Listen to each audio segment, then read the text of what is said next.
Medical Monday will come your way. Mary Beth Derrickson from LABI is going to stop by. BREC Room's rounding things out as we do on a Monday. So let's get right after it. Top stories and trending. Let's go.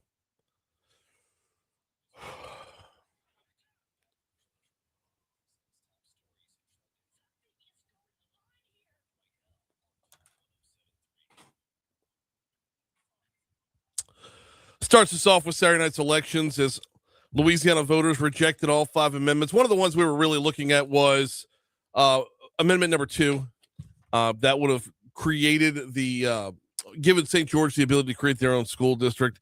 It did come up short, 69-31. I actually only missed that one by 1 percentage point. My prediction on that one was 68-32.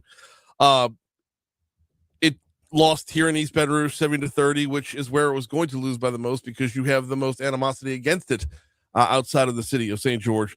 So the mayor of St. George has put out a statement. Let me see if I can get to this real quick.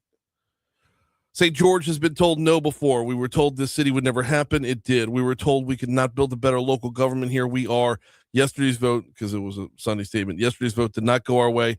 I respect the result, and I respect the voters who made their voices heard, but no one should make a setback for the end of, no one should mistake a setback for the end of this work. Just to recap, all 5 amendments failed, and none of them were close. We've got a Letlow versus Fleming runoff in the Senate on the Republican side as the Congresswoman took home 45% of the primary vote to John Fleming's 28%. Incumbent Bill Cassidy only mustered 25% to finish in third. Second time that in the state's history that an incumbent did not make the runoff. The last time was a century ago. Meanwhile, on the Democrat side, Jamie Davis pulled 47%. He will square off against Gary Crockett, who bested Nick Alvarez by just 284 votes. We've got more lane closures this week as part of the I-10 widening project. Tonight, from 10 p.m. until 5 a.m. tomorrow, I-10 eastbound to 110 northbound ramp will be closed. Tomorrow night, a number of other closures will kick in. We'll see if we can get DOTD on tomorrow morning for a full update. Governor Jeff Landry arrived. How about arrived? I didn't have a weekend. No, you Bear did with not. me. I didn't have a weekend. Just I'm gonna have to coffee up pretty strong today. Governor Jeff Landry arrived in Greenland yesterday. Still not exactly clear what his job description is as special envoy, but for now he says he's there to listen, to learn, and to build relationships.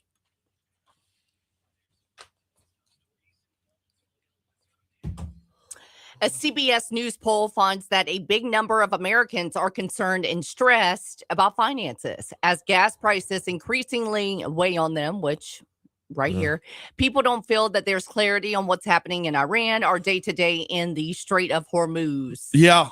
And until we do, yeah.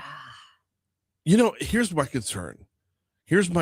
Is that what we're looking at right now with the economy, what we're looking at with our own personal economies. Now, you say the economy, it can mean a million different things. Right. Our own personal economies, our kitchen table economy, our personal budgets, right? They're stretched and strained right now. And everyone understands that a nuclear Iran is a bad idea. But prioritizing it right now might be a worse idea because we've got midterms coming up. And right here in Louisiana, like we just went to the polls on Saturday, Julia Letlow's in the driver's seat in this Senate race. She is the Trump-endorsed candidate.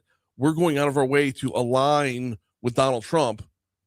And then what happens if by midterm election time, he gets completely deballed and loses the House and Senate? Right. And then I had to fill up this past weekend. Normally $55 something, maybe $50, $70 to fill up my Highlander. And then my dad's in the back seat and he's like, it'll probably be $6 by the time summer comes around. I hate that. And it all hinges on one move. It all hinges on get out of Iran.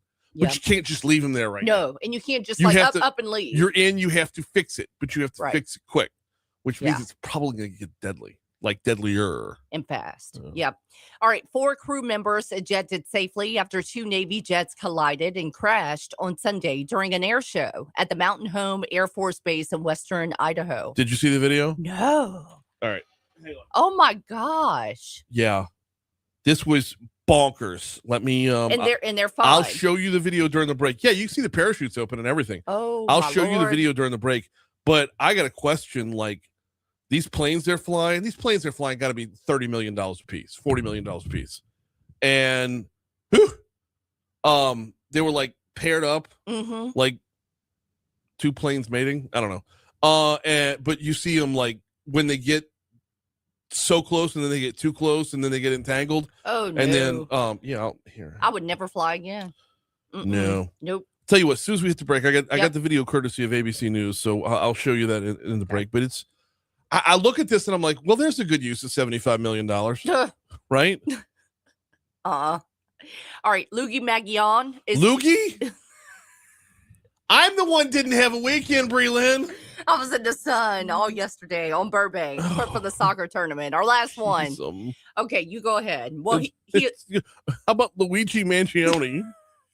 Loogie Magione is due in New York State. That man. Court today as his attorneys await a pivotal decision regarding the admissibility of key evidence. This concerns his defense team's motion to suppress physical items and statements obtained during his December 2024 arrest in Pennsylvania, some town in Pennsylvania. Altoona. Thank you. We're both struggling. Oh, God bless. Arrigo had sent me a shark alligator story. Oh, we should have put it in. Well, it involved a fatality. A guy, 38-year-old, got killed that. by a popular beach in Australia. So that's morbid. I know. We can't do that. Well, plus I couldn't click through the link. It had a paywall in front of it. Oh, so. I hate that. I know. I hate that. I know, because I would have, because it was like, this is the first fatality this year. So I was going to waive the fatality rule waive the fatality exception and apply the rule. Right. But could not do that because couldn't click through past the paywall. So anyway, I get it. So I leave you to talk about Loogie. Loogie. And then admissibility. I almost couldn't say that word. Admissibility. At least I got that right. Altoona. All right. We got a break for sports. LSU softball put on quite the performance out at Tiger Park over the weekend. We'll talk about that. LSU baseball, it's just been frustrating. And that's all. We'll talk about both of those just a little bit. Before we take our break, though, got to remind you about the folks over at Guarantee Health Solutions. You can learn more about them at guaranteehealth.com, bridging the gap between healthcare and hospitality. Guarantee Health was an idea that was born out of experience, a very unfortunate experience, as the president, Rachel Fricke, was going through a medical battle with one of her relatives, and the experience was unbelievably transactional. And you can't have that in the healthcare world because emotions ride high when lives are on the line, when suffering is happening, compassion is needed, bedside manner is needed. And you've got to be able to take care of people in the hospital the same way you would in a hotel, if not better. So she's created a more of a concierge mentality, a more of a take care of you first mentality, and then pivoted that into managing the front and back of the office, managing the marketing, closing loops in marketing, maximizing your customer, your patient satisfaction, and turning that into more business. You can learn more at guaranteehealth.com. Here, come see this.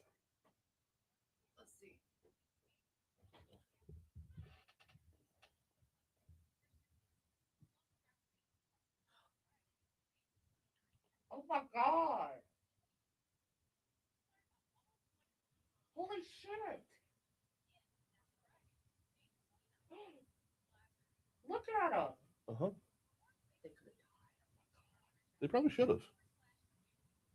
And they're just all safely because the two on the bottom plane should not have been able to eject. But they all float down all nice and happy. Holy crap. I know.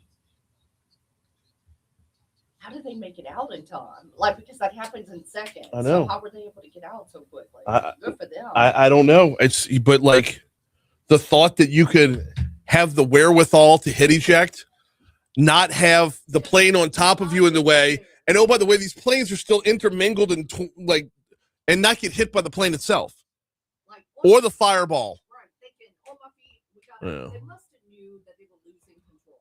Yeah. So they could able thinking right now. No.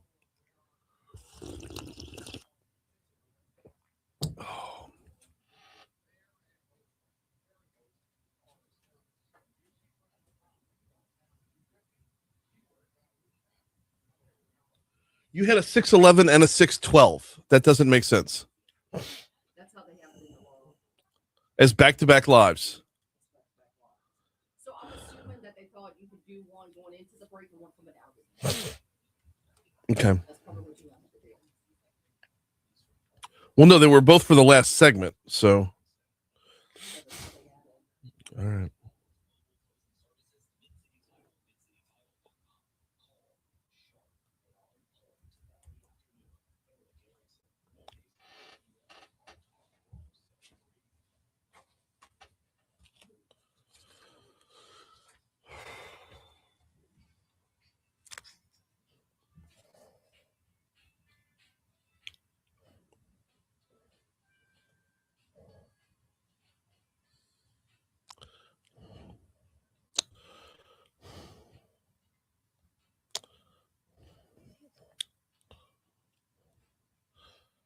.616 Talk 107.3 FM WBRP mornings with Brian Haldane, rolling right along.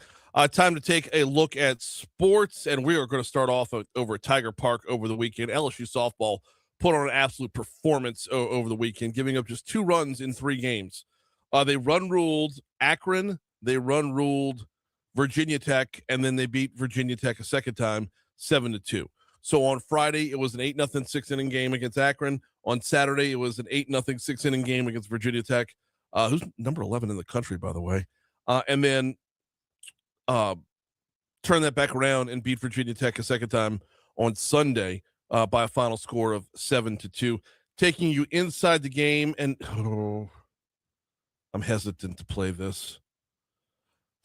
All right, Macy Bergeron left the yard to put the Tigers up ahead in the 3rd inning. Here's how it sounded right here on Talk 107.3 FM and the LSU Sports Radio Network. Here's the pitch. Line drive, base hit left field. 1 run will score. The go-ahead run is headed home. She is safe, and LSU leads, and Bergeron has done it again. Find me a hotter hitter than Macy Bergeron right now, as she's just hitting rockets all over the place. 75 off the bat. Hit it under Lynch's glove. Kylie Edwards scored easily. Alex Franklin came behind and slid in under the tag, and LSU is up 3-2. Which means they'll go on to take the number 1 team, go on to take on the number 1 team in the nation in Alabama for the Super Regional. 3-game set, Friday, Saturday, Sunday is how it breaks down.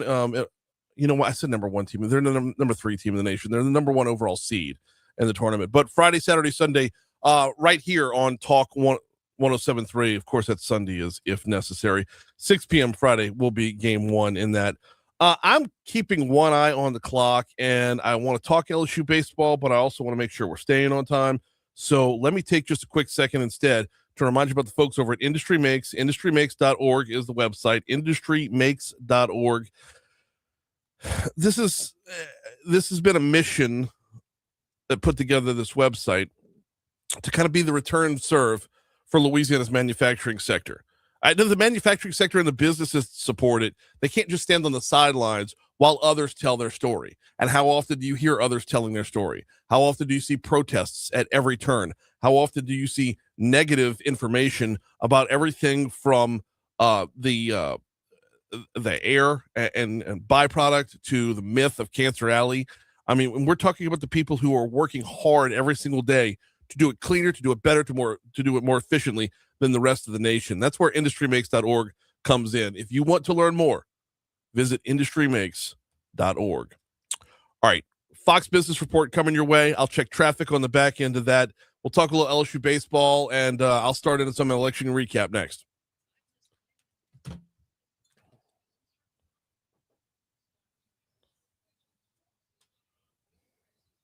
Byron, I'm struggling today. Not as much as Brian, but I was out in the sun. Apparently a lot more than me. God, just in the sun, just baking all day yesterday.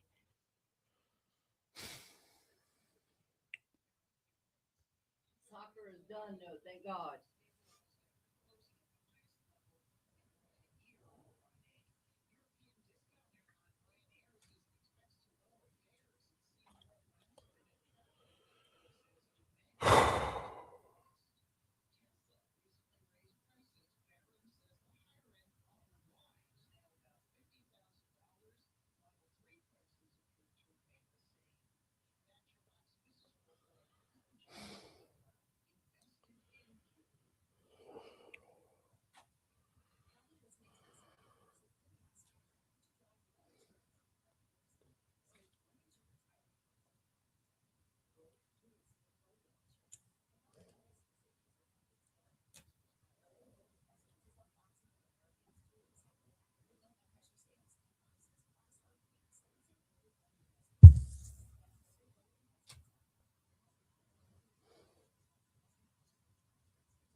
We're going to start right outside the building. I say right outside the building, and then on the other side of Dudley DeBosier's office, you hop up on I-110 southbound. There's a stalled vehicle, like literally right there.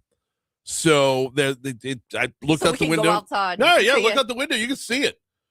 Here's the thing, though. Ain't nobody up there, so ain't causing no problems. That's my proper grammar for the morning.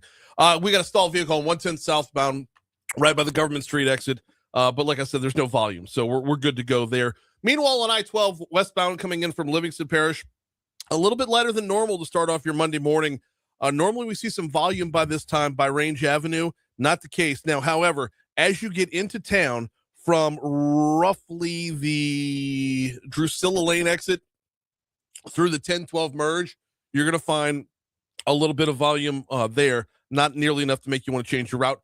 I-10 westbound coming in from Ascension Parish looks great. 10 eastbound coming back across from West Baton Rouge looks great. And there are no surface street accidents to report. So let's keep it clean. That's your look at traffic from Talk 107.3's Traffic Center. Oh.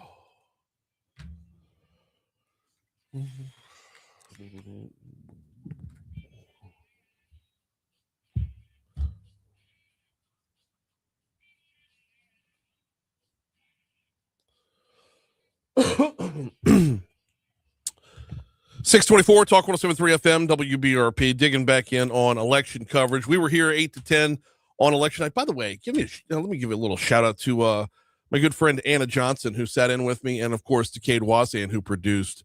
Really just she was so good. She was. I was dialed into the live. She knocked it out. I didn't know what to expect, but I knew that she was a nervous ball of energy all day long. What? Because look, I couldn't tell. For us political junkies, no, not nervous about the broadcast, nervous about the elections. Just like bundled up energy. Yeah. I'm like, well, come on in studio. Let's have some fun. So yeah, shout out to her for giving up a Saturday night. Same with Cade Wazan for producing. Well, we had you covered with as results were coming in. We had them for you right here on Talk 107.3 FM. Now, that being said, there were a lot of disappointments along the way, to be absolutely sure. And some of that had to do with, I should say a lot of that had to do with 5 amendments that were on the ballot. We're going to get you that in just a quick minute. First, I got to tell you about Neurojust, NEUROJUST, neurojust.com. Look, depression, anxiety, it can impact every aspect of your life and make you just sad. The word sad is so underserving, unfulfilled, lost, in a fog. All these things. You lose sleep at night, and then you're exhausted during the day. That's because along with the anxiety and depression is this constant fight or flight battle in your mind. And that it's because it's constant, it wears you out.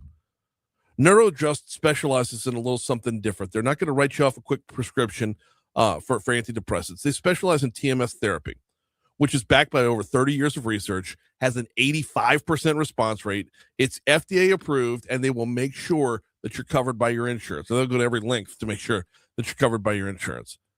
If you or someone you know is battling with anxiety or depression, give them a shot. Neurojust.com, NEUROJUST, neurojust.com, or give them a call, 225-330-7382, 225-330-7382 for Neurojust. All right, let's start off with the amendment, y'all. All 5 of them failed, and it wasn't close. And when I say it wasn't close, we're just going to walk through amendment by him. Oh, wait, hang on. We were supposed to do LSU baseball. I was about to say. Give me 90 seconds Oklahoma. of LSU. Oklahoma tomorrow. Do what? Yes. Yeah. Yes. LSU baseball drops another series again. I know. To Florida. I will say this though, having produced 2 of those games over the weekend, I was on the board for the Friday game and the Saturday game. It's not as defeatist as it sounds. They've put together we played hits. Good. On Saturday, especially when we lost 11-15. It's so feast or famine with this team, and you're not getting hitting, pitching, and fielding all at the same time. You'll get 1 or 2 out of 3 at the same time. So the result was another sweep. Like we said, LSU put up double digits on Saturday. Here was Coach Jay Johnson, cut 16. Just got to get better on the mound. If they score 11 or more, you're not going to win. I've always used, if we get to 7 on offense, that's usually produced like wins like 80+% of the time. We've screwed that stat up completely, this year. So we've got a lot of work to do. Well, and we've seen, we've had studs on the mound in the past. I mean, Cade Anderson, Anthony Ianson last year, Coach Johnson says he still has belief in pitching coach Nate Yeske and the rest of his coaching staff as the group of pitchers that are planning on returning next season. Cut 17. But there's too many walks. There's too many hit batters. There's too many wild pitches. And we can't get off the field when we need to. And when we score, we give up runs immediately. And we need to make sure we're diving into all of that for each guy specifically to make them the best they can be. And they're not missing by a little bit. The walks, they're missing by a lot. You watch a number of pitchers. I'll just bring up Matthew Rizzi's name because he's been the most consistently inconsistent.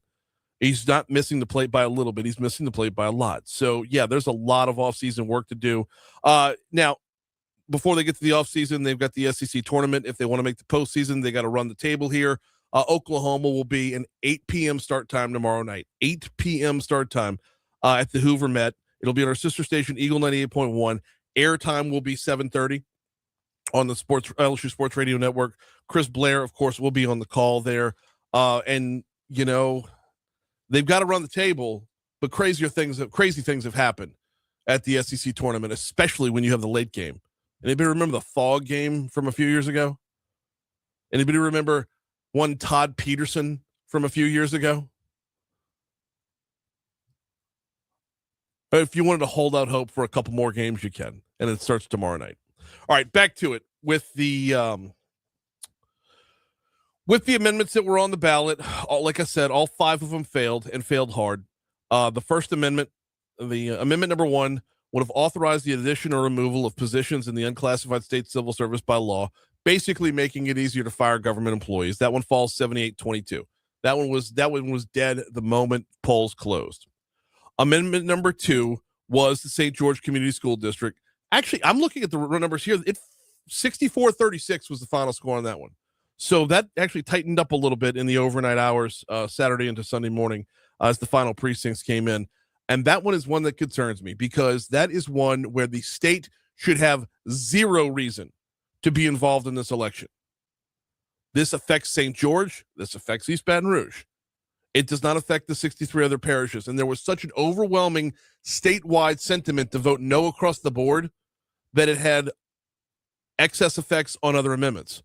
So let's be fair to time. Let's keep on time here. We'll check news. We'll check traffic. We'll check weather. We'll continue this conversation next. Here's news on Talk 173. That's what Scott was confused about. He's like, the whole state voted on that? Yeah. Like, but it wouldn't have mattered. It wouldn't have mattered, though, because right. But here's the thing, though. If it had just been, we would have still lost. If it had just been East Baton Rouge Parish, yeah.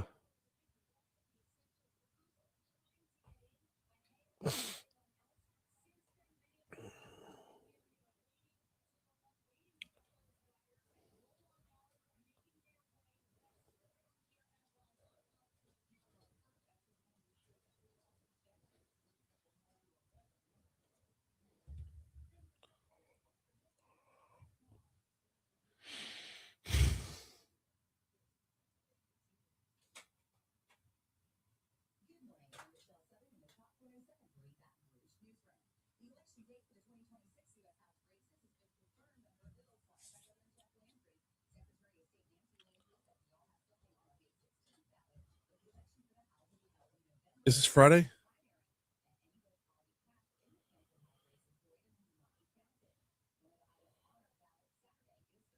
This is not the current news.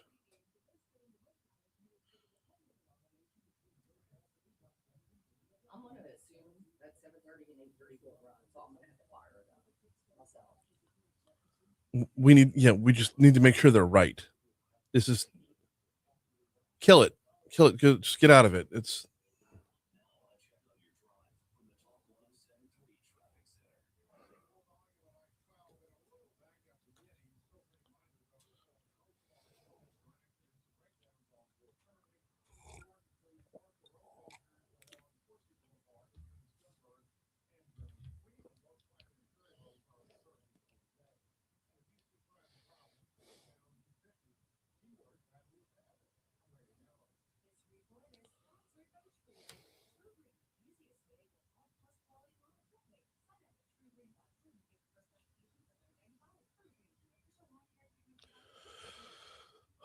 good morning, Christy.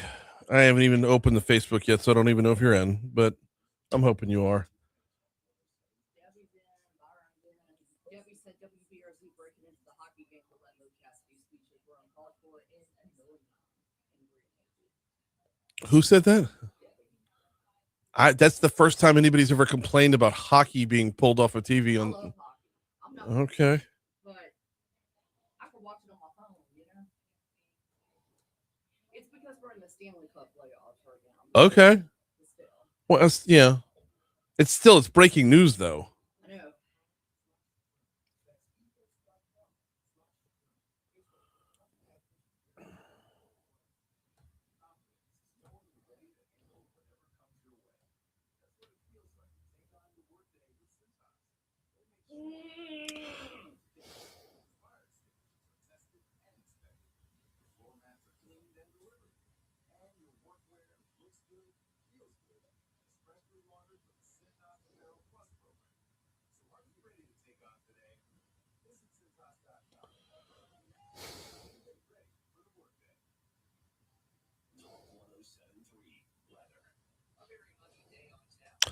Byron, that's exactly where my take is going. These amendments failing is all the more reason for a constitutional convention. Let's fix the problems at the source.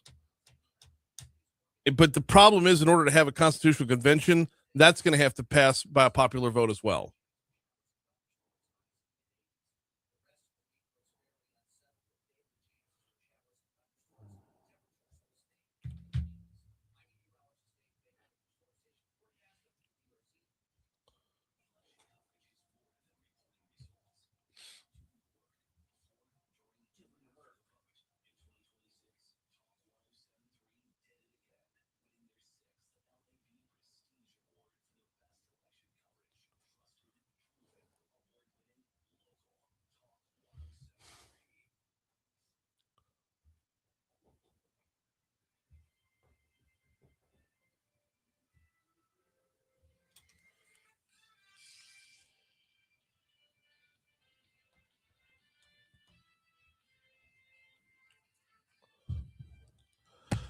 .635 Talk 107.3 FM WBRP mornings with Brian Haldane rolling right along. We got a moral dilemma Monday coming your way about 15 minutes from right now. Asking this question: have you ended a friendship over politics? We're gonna dive in here in a little bit. I mean, it's timely coming off of it is coming off of the weekend, and there's a lot of hot button issues that, like, right as you're scrolling through social media and people are so passionate, and I'm in that boat too. Yep. But it can be very frustrating. You have to have a solid friendship with the person you're friends with. But we'll get to that. Yeah. We're breaking down amendments on the ballot before we get back into that. I want to remind you about the folks at the Baton Rouge Metro Airport. FlyBTR.com is the website, FlyBTR.com. Let's just say you happen to be the state treasurer and you want to go up to Washington, D.C. real quick to see how your old buddy Donald Trump is doing. You can hop on a plane at the Baton Rouge Metro Airport, fly to D.C. and back in the same day. Let's just say you're a sitting U.S. Congresswoman who's running for in the runoff for the Senate, and you need to get back and forth to D.C. to do your job and campaign here. FlyBTR.com. Now, more than just John Fleming and Julia Letlow can use this plane. Everyone has access to FlyBTR.com. Daily direct flight to Washington, D.C. It leaves out the 6 o'clock hour, comes home the same evening, Get your business done in our nation's capital same day. FlyBTR.com. All right, back to it. The breakdown of what went down Saturday. Amendment number 1, making it easier to fire government employees. That was just failed from the start. Amendment number 2 we were talking about was the St. George School District Amendment. Now, statewide, it failed. What was it? 64-36. And I kind of knew that was going to happen because if you're in any of the 63 other parishes, why do you care? Why do you care? And there's an overwhelming sentiment that just says vote no for every amendment out there. And I'm going to get to those people in a second. There's an overwhelming sentiment out there that says vote for no across the board. Okay. But to form a school district in Baton Rouge or in East Baton Rouge Parish, why does Tensas Parish have a say in this? Why does Caddo? Why does Ouachita? Why does anybody else around the state other than those who are directly affected? If you're in Morehouse Parish, what happens in Southeast East Baton Rouge does not matter to you one lick. The property taxes are the same in Baton Rouge. Yours are not affected at all. Yet the way we have the system built out, everyone has a say. And that's just stupid. Because a statewide vote no across the board referendum affects directly what happens in Baton Rouge. And the numbers get built up so that it's an impossible battle here on the home front. That being said, this would not have been won on the home front. The St. George School District Amendment actually did better everywhere else. 64-36 was how it fell statewide. 69-31 was how it fell in its own backyard. So once again, like we've seen for the last 15 years, the people who want to stand in the way of St. George being in control of their own destiny ruled the day. The same thing that we've seen when they wanted to form a city, the same thing that we've seen when they wanted to form their independent school district way back when. 69-31 was your final score here in town. So even if you could take all the rest of the parishes out of it, it still would have come up significantly short right here. Amendment number 3 would have given teachers a pay raise. The state stood up and said, no, we do not want teachers to have a pay raise. We are seeing from the Department of Education unbelievably miraculous work right now. Did you see? And we're going to talk about this with Mary Beth Derrickson from LABI coming up at 7:35. And I need to get it off my chest now, so I'm not going to that all salty. But our state is showing unbelievable gains on English language arts and math. Numbers 1 and 2 in the nation in growth on both categories. What Dr. Cade Brumley is doing and what our teachers are doing is nothing short of miraculous. Hell, even East Baton Rouge posted up a C grade for their school district the last year. Our teachers have shown over the last handful of years, they're working their butts off. They're showing improvement. We're getting better. We're getting better. We're getting better. Good work deserves a raise.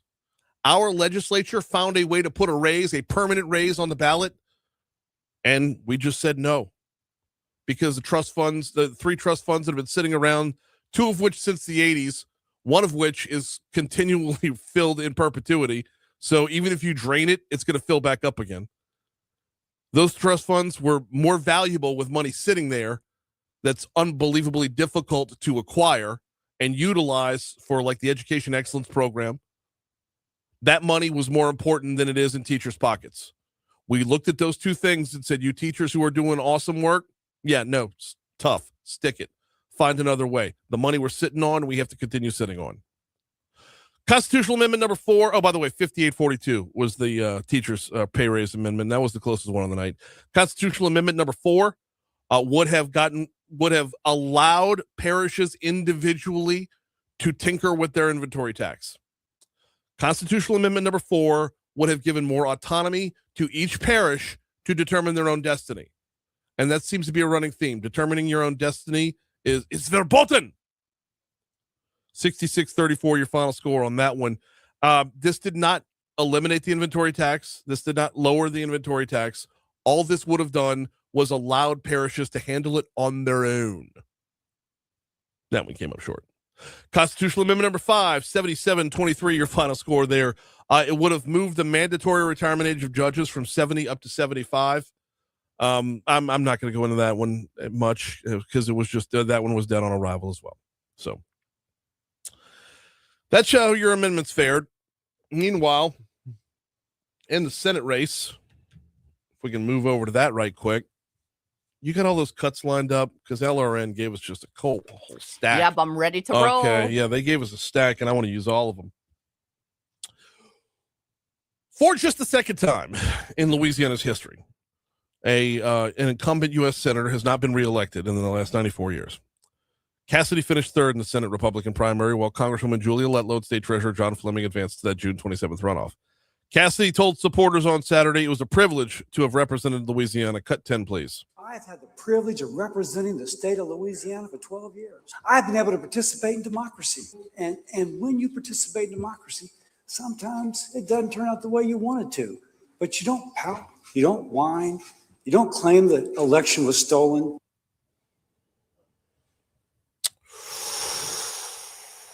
What are the next few months going to look like? What are the next few months going to look like? Did we just run into a buzzsaw where Senator Cassidy completely leaves the rails? Where votes are critical right now in the U.S. Senate. There's not that much of a lead. Did we just give Senator Cassidy carte blanche to do whatever he wants to blow everything up? Now, I don't think he will. I think at the end of the day, Senator Cassidy is a conservative. He just has some run-ins with Donald Trump. And yes, that was very much a backhanded jab at Donald Trump. That was very obvious. I don't think he leaves the rails, if I'm being completely honest. But he can cause some damage before midterms if he wanted to. Which was one of the problems with holding the closed primaries early. You think it's bad now? Imagine if we had done this back in March or April. One of the things you do when you move up elections is you create the possibility for a lame duck to have more time as a lame duck.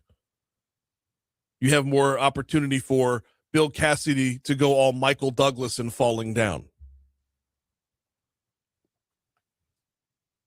Meanwhile, Julia Letlow, who had the president's backing and the president's full endorsement, who, by the way, nice of the president to double down on election day.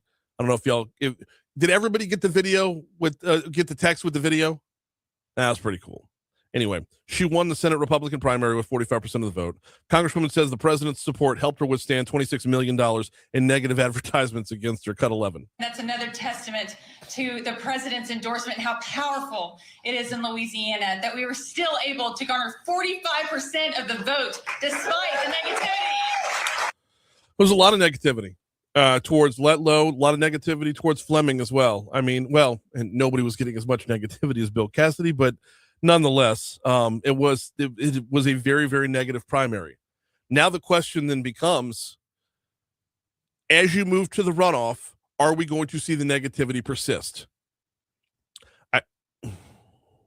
That's a whole other take. I've got a whole other segment on that one. So we're going to push pause there, and I'm going to skip to further down the page. In his concession speech, like we said, Senator Cassidy took that backhanded jab at Trump. He didn't mention Trump by name, but he said the country is not about one individual. So the outgoing senator added he was loyal to the welfare of the U.S. and Louisiana citizens and the Constitution. Cut 12. And if someone doesn't understand that and attempts to control others through using the levers of power, they're about serving themselves. They're not about serving us. And that person is not qualified to be a leader. We got a bigger question to answer here, y'all, is that we've got 2 more years after this year of Donald Trump. And Donald Trump has been polarizing, to say the least. Are we going to continue to see more fractures in the party as a result of a whittling down, if you will? It's either you're 100% on board or you're a rhino. I don't know. And we've always been the party that does not get full party alignment because I'm a Republican. So that's what I say when I say we. We've always been the party that doesn't do that. It's just different to see right now. And what we're seeing here, it just every time another Republican is picked off, and goes down a different path, they come off looking petty, whiny, whatever. But there's going to be bigger implications further down the road. Tell you what, let's take a quick break. Come back. We got Moral Dilemma Monday next.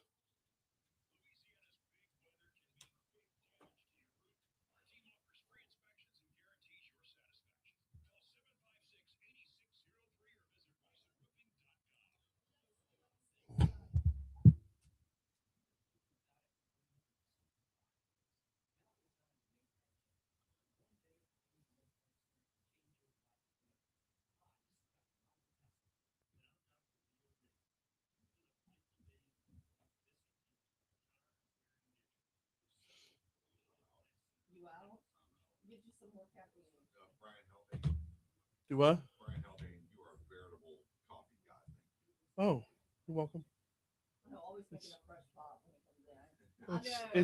It takes literally 30 seconds. I know. Thank you very much. Y'all have one. Bye, Mark. Have a good day.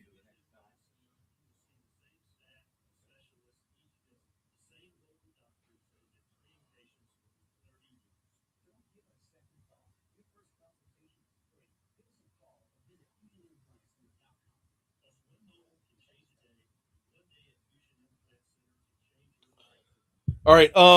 Go back to 5/12/25. Grab that women's health segment from Medical Monday. That'll be our Medical Monday at 8:15.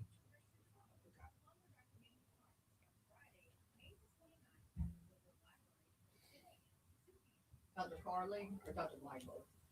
Just listen to them. I don't know. Whatever was 5/12/25. They have two. I'll listen to them.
Have we done this topic yet? No, not this one yet. All right. We've done a lot of financial topics. I think we did this as a trending story one morning. Really? Yeah. I don't think so.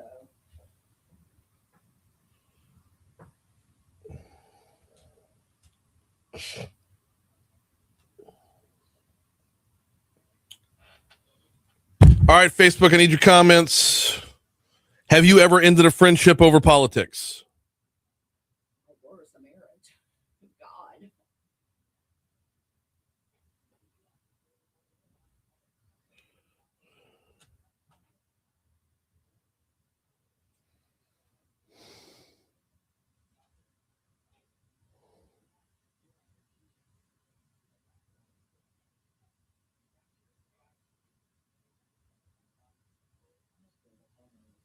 Straight up full moves.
652 Talk 107.3 FM WBRP mornings with Brian Haldane rolling right along. Have you ever ended a friendship over politics? This is what we're talking about today. It's time for Moral Dilemma Monday.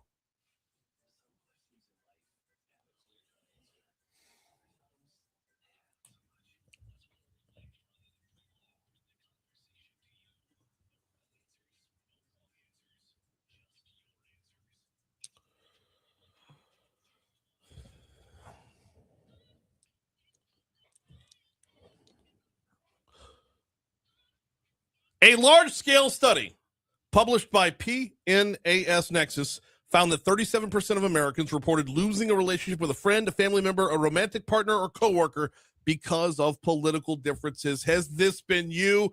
Post it up. We're live on Facebook every single day, courtesy of the folks over at Lake Urgent Care. Want your responses on this? Want your feedback on this? Because the vitriol is at an all-time high. Well, for my lifetime, an all-time high. I can't speak to how things were like during the Vietnam War. I can't speak to how things were during the Civil War. I wasn't on social media during the Civil War. So we're seeing right now is a combination of fever pitch differences and a 24/7 outlet to spew vitriol. Have you ever lost a relationship, friendship, maybe something more than that, with somebody because of politics? Breland, I sent you the story about this earlier this morning. What were your takeaways? With where we are in 2026, what you just said, we can't just agree to disagree anymore. Right. I can, because in my inner circle, my in-laws are very liberal, very liberal. I'm a Republican. I'm conservative. So I've had to mute them. And I've told them this on Facebook because they will go on and on and on. Oh, Facebook offers the snooze button. Yes. Snooze somebody for 30 days. Yes. And 2 weeks, 3 weeks out from an election, that is an awesome option. But also people who are Republican like me, they will go on their rants too. And I'm like, dude, I got to snooze you. Yeah. Well, and that's just part of the too problem much. here is that it's social media. But it's kind of around election time. It's anti-social media. Right. It's not how can we be friends. It's not look at what I'm doing in my actual life. It's these are my politics and this is my personality now. I'm attached to this person now politically. And I think we're at that point where people are thinking some beliefs cross the line. And I can't, even if you have been friends with this person for 20 years, I hate to say it, but if you can't be friends with that person anymore, were you really that good of friends to begin with? But we're also in 2026. Well, no, hang on though, because I think you can be good friends with somebody that time, but your priorities shift over time. Your priorities shift to where we believe we're all prisoners of the moment, and we believe this is the most important thing ever. And it just that it can take over because of that. But there's also this repeated, like when you're following things on Facebook, that is not a back and forth conversation. That is someone posts something and someone on the other end goes, "God, you're an idiot." Right. With no questioning back and forth. And somehow it doesn't translate when you do try to have an interaction back and forth. This is why I just stay away from it on Facebook. I don't know what the proper outlet should be, but I stay away from it on Facebook. Right. I try to stay away from it on Twitter. Every once in a while I'll get caught and I'm unbelievably mean when I do respond. That's on me. I'm an a-hole. I'm an a-hole. It's fine. But I'm trying to do better. But like, there is no open and honest conversation in these back and forths the way you would have if you talk to somebody in person. I think that's what I was trying to say. Let me rephrase that. You have to be very strong with this particular person. Yeah. You have to know that your friendship is solid. Or I hate to say a marriage. Right. Because I've seen marriages end over politics. Which is brutal. That's just Okay, so I got a better question about that. Did you not ask beforehand? Right. Did you not walk down that path beforehand? When y'all were dating? Right. To hey, this is where I'm at. Oh, okay. Now I can also understand where we're at right now with the let me give you an anecdotal example, okay? We have an afternoon drive host who from time to time says negative things about the president. Ooh. I have gotten messages, I've gotten emails saying, how dare he say something negative about you're not allowed to have opinions now? Right. You have to 100% be in lockstep all the time? You can't have your own opinion that diverges from the pack once in a while. Be a free and independent thinker and express that opinion. No, how dare he? How dare he? Troy says, I've never ended a friendship based on politics, but have over people turning political if you can understand the difference. Absolutely. The one day it's on Facebook, one day it's a picture of here's my kids at their soccer tournament. Yep. And the next day it's it is if you're not 100% on board with this candidate or I think COVID did this to a lot of people. COVID, the battle lines being drawn when COVID got political. Oh yes, where people are just loud capping. Right. Would When be the word one now? person would Yes. say, I really don't feel comfortable taking a vaccine that was invented 2 weeks ago. And someone else, you're trying to kill everybody. Right. Like it, and then it's the Ron Burgundy. Boy, that escalated quickly. It just Right. People are unfiltered now. I think COVID really unmasked that. COVID was a big part of it, but COVID plus keyboards. Yeah. There was another one I wanted to get into here. Where was Debbie's comment? Debbie's comment was super good. Now I'm going to lose it. Wait, there's another good one. While you get to Debbie's, and that one just came in. Shoot. Is it gone now? Let me look. I don't think you can delete your comment on the live. No, I don't think. I can Here we scroll, go. I can A read friend it. of 20 plus years has blocked me, and I no longer get Christmas cards from her. I send one just to annoy her. Debbie. But that's like legit though, right? It's and I've there's a number of people who I know and I'm friends with, or I consider myself friends with, and then I'll click on their profile. It's like, no, you've been blocked. What? Oh, okay. But Brian, you are respectful. I know you can get, but for the most part, you're respectful. Well, but then what's the response? What's the proper response to that? Because I take the approach of, I'm going to sound so holier than thou saying this. I take the approach of, well, he's hurting right now, or she's in a bad place. Hurt people. Right. So Byron says, I always question the judgment of anybody who becomes my friend. That's a stolen line. Whose line was that? Oh, that was an old from comedian. a movie. No, it's an old comedian. I got to dig that up. All right. Keep your responses coming over on Facebook Live. We love the interaction. We'll continue that through news on air. Here comes news.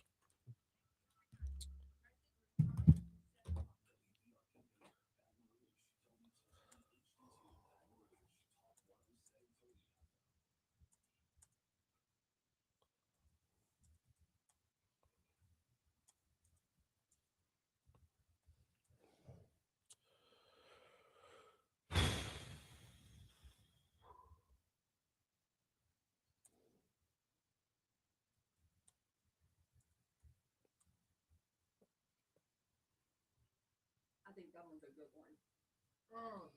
I think Gordy one from a while back. I can send Jesse this one. Will we send Jesse? Yeah, please.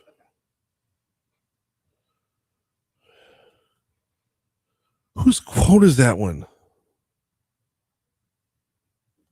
Like, you can't hurt my feelings, I ain't got none kind of thing. I'm freezing. Is that okay if I get that on for like 2 seconds? Do what? No, it's fine.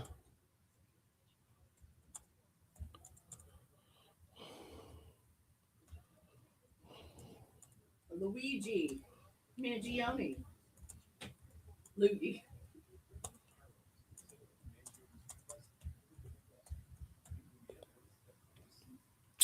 It's Groucho Marx. It's Groucho Marx.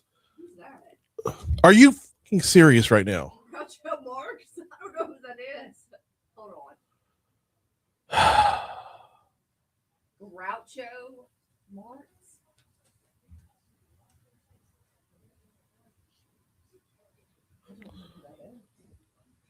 I thought everybody whose career involved entertainment in some way, shape, or form knew who the Marx Brothers were. No, I know who the Marx Brothers are. You can't know. You can't know who the Marx Brothers are and not know who Groucho is. He's the head. He's the lead. All right, Byron. The original quote was, "I don't want to belong to any club that would accept me as a member." So your answer is a takeoff of that.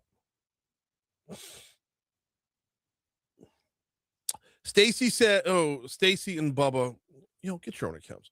Stacy, I've said that to Matt and Ange as well, by the way. Stacy and Bubba says, I would genuinely be interested in knowing whether progressives are more likely to block conservatives or vice versa. Now, hang on. I have the answer, but before I give the answer, I want to know the reason why you're asking. Because there's psychology behind this. Because you know the response. When I say who it is, the response is because that's just how they are.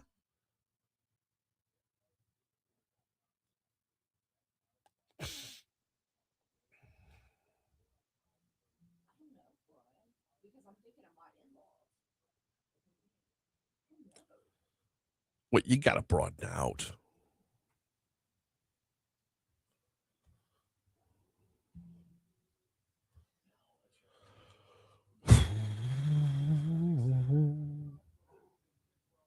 All right, Stacy, I need your answer. Get in there. Or Bubba. I don't know which one of y'all is actually posting. I would genuinely be interested in knowing whether progressives are more likely to block conservatives or vice versa. Patrick says President Manchild makes it so hard. You left out the word need, but we need somebody that leads by example. So he's not the only one.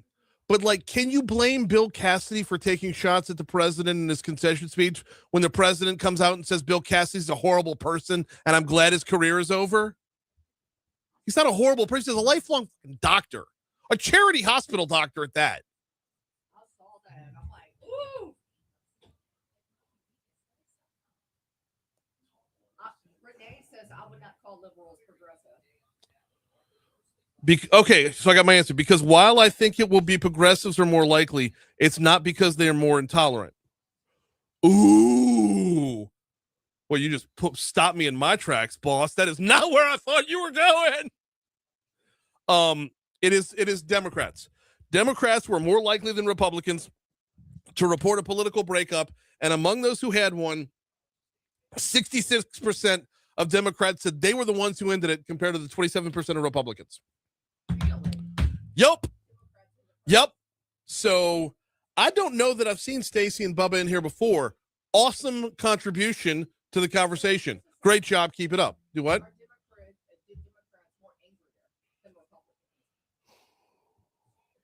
See, and that's what I thought was going to be the genesis of his question or her question was the matter of, like, you want to label people based off of it, which is not the right answer.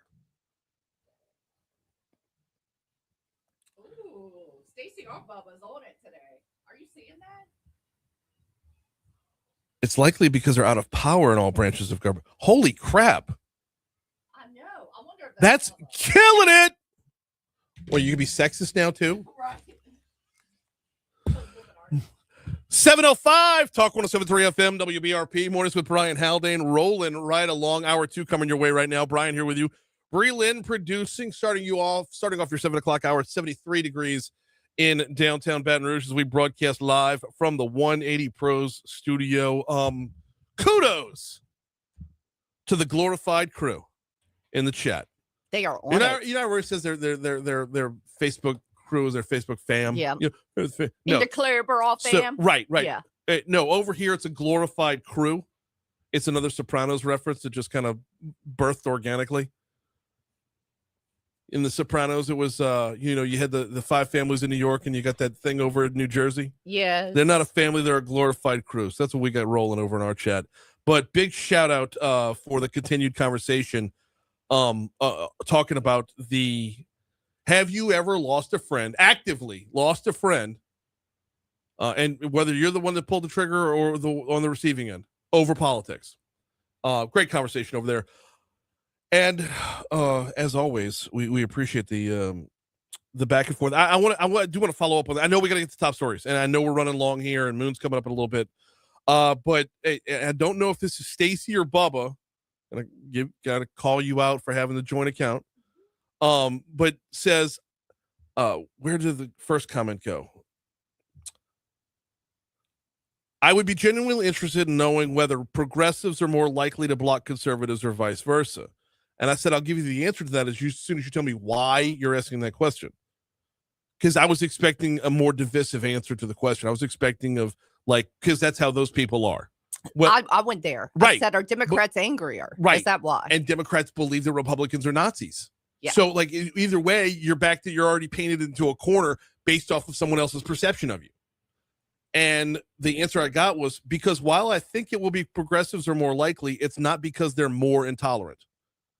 Which, if you want to look at it, Republicans, we have a lot of intolerance in us towards Democrats. If you listen to conservative talk radio, how often do you hear they want to destroy America? Not they have a different plan, not that they have a misguided direction. They want to, putting motive on it. They want to destroy America. So that's where Stacey and Bubba were going. And then went on to say, so why are Democrats lashing out? Which, by the way, the answer to the question of who breaks up the relationships more often, 66% of the time it's Democrats breaking up the relationship. All right, so that's there right because there. they're angrier. Well, no. Well, here's the answer that was posted up on Facebook. It's likely because they're out of power in all branches of government, and that is such a great. Well, think about that. Yeah. And go back to what I was saying last segment about. Look, they're just hurting right now. They're just in a bad place. Hurt people. Right, but just let them vent. Let them go. If they have to cut loose our relationship, we'll mend fences on the other side. So. Awesome discussion going on. Thank you all so much for participating. We've got to get to top stories and trending. Let's hit it.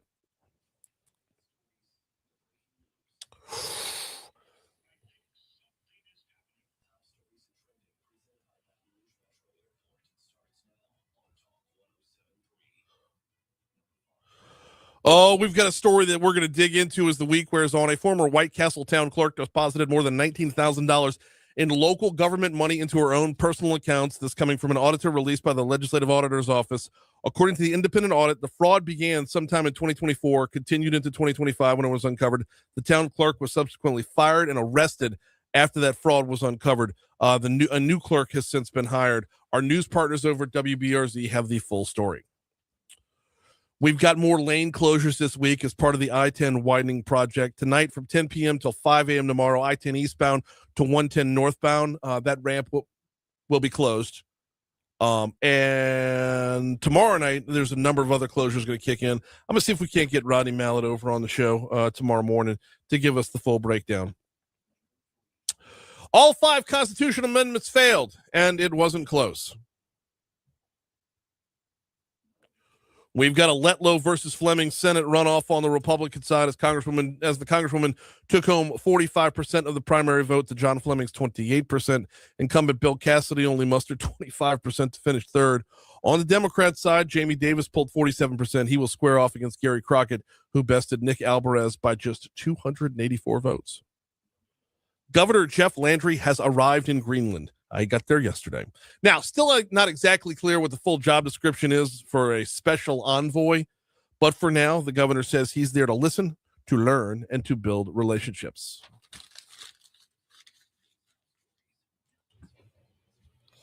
A CBS News poll finds that a big number of Americans are concerned and stressed about finances. As gas prices increasingly weigh on them, people don't feel there's clarity on what's happening in Iran or even day-to-day in the Strait of Hormuz. Are gas prices to the point where you're changing your routine? Yes. Really? I am personally. Interesting. So we had to go to the soccer fields yesterday for Burbank. We live in Terra. That's way across town. My husband's truck is not the best on gas mileage, so we'll pile into my Highlander if we need to go further down. Mm-hmm. And my Highlander, it's about to break down any day, but I will choose that vehicle because it's cheaper on gas. Okay. In city mileage. Okay. And so we're starting to do little things like that. But when I could fill up my Highlander for $50 yesterday, $70. I'm starting to get stressed. Wow. Yeah. You done the Upside thing yet? No, I need to do you it. The commercials for Upside? Yeah, I need to do it. Let me just, I'm not on their payroll. This is an unpaid endorsement. It does pay you. Not nearly what the commercials say it pays you. But it pays. But it does pay you. And there's built-in incentives, like if you use Upside more than 10 times in a month. And it's there for a lot more than just gas, right? At a Circle K, if you go inside, you can get like 15% back off of like just buying like a hot dog and a Red Bull. Snacks, yeah. Slim Jims, all that. Okay. Yeah. 13, like on average, it's 13% at the Circle K's. But there's also like Offset Barbecue right up the street. Offset Barbecue offers you money back on Upside. Taco Bell does. There's a whole stack of restaurants and other places. So you could stack it up pretty quickly No where you can kidding. get 10 so you use it 10 times in a month, and the next time I fill up with gas, I'm going to get like 35 cents back per gallon. Wow. I know. I got to do something. Yeah. So 4 crew members ejected safely after 2 Navy jets collided and crashed yesterday during an air show at the Mountain Home Air Force Base in western Idaho. okay, so you watched the video. Holy. You saw the video. What was your takeaway? How did they know immediately when those jets collided to just get out and do their parachute? I mean, I know obviously you got to go to safety, but it's almost. When one jet hits another jet, you don't have many other options out there. I know that, but they acted so quickly. Well, yeah. I know. You would too if you smacked into Well, another yeah. jet. But my brain just wouldn't turn on like that immediately. Yeah. So good for them for landing safely. Yeah. And they all ended up safe. Yeah. That's Hey, great. you see all 4 parachutes just Yeah. floating on down while the 2 planes go and crash into a fireball on the ground, which, by the way, I don't know planes. I don't know jets. I don't know the makeup of what's what, or I couldn't tell you what I was looking at. But I got to imagine we're talking probably $75 million just went into a fireball right there. Like when you're watching fireworks and you're That's- like, there was money. Yeah, but There's money. on the $75 million scale, you know? Right. Yeah. Luigi Mangione is Mangione. I got part of it right. Is due in New York State Court today as his attorneys await a pivotal decision regarding the admissibility of key evidence. This concerns his defense team's motion to suppress physical items and statements obtained during his 2024 December arrest in Altoona, Pennsylvania. Interesting. I know. I want to get to the part of the story where we start diving into this story on the trial on a day-to-day basis, just so we can get it over with. Let's move forward. Can we fast forward to the verdict already? I'm not looking forward to following this on a day-to-day basis. Gross.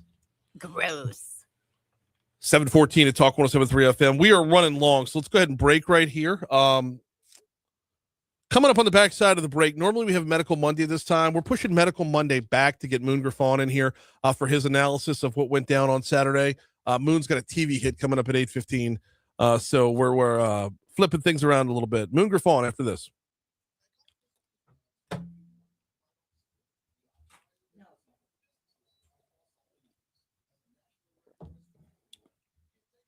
Patrick, I just want to point out real quick, and you're not going to agree with this, and that's fine. But in talking about who's the problem, you've called the president a man-child and Moon Griffon a windbag. So if I want to calm the waters a little bit, if you want to calm the waters a little bit, maybe start with ideas and not names or name calling of people. If you want to calm the waters a little bit. But this is, and I'm going to use you as an example for a bigger part of the problem. Nobody wants to calm the waters at all. Everybody wants to blame the other side. What you did right there is exactly that. And Moon would tell you that his show is a response to what the other side's already saying. The stacked up media that you see on primetime. So it's hard to say if you want to calm the waters when you're name calling at the same time.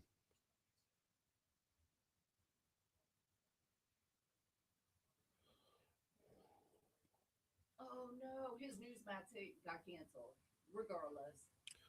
All right. Yeah. Why? Well, yeah. Why did it get canceled? Brian was asking.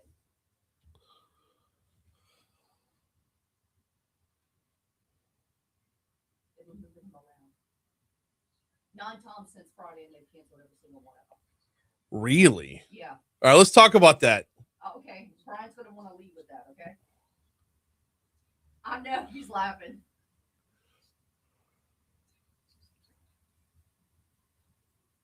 Okay, he has a story. All right. You're gonna love it. All right, good. I'm gonna put you on hold. We're coming back in, okay? He starts laughing.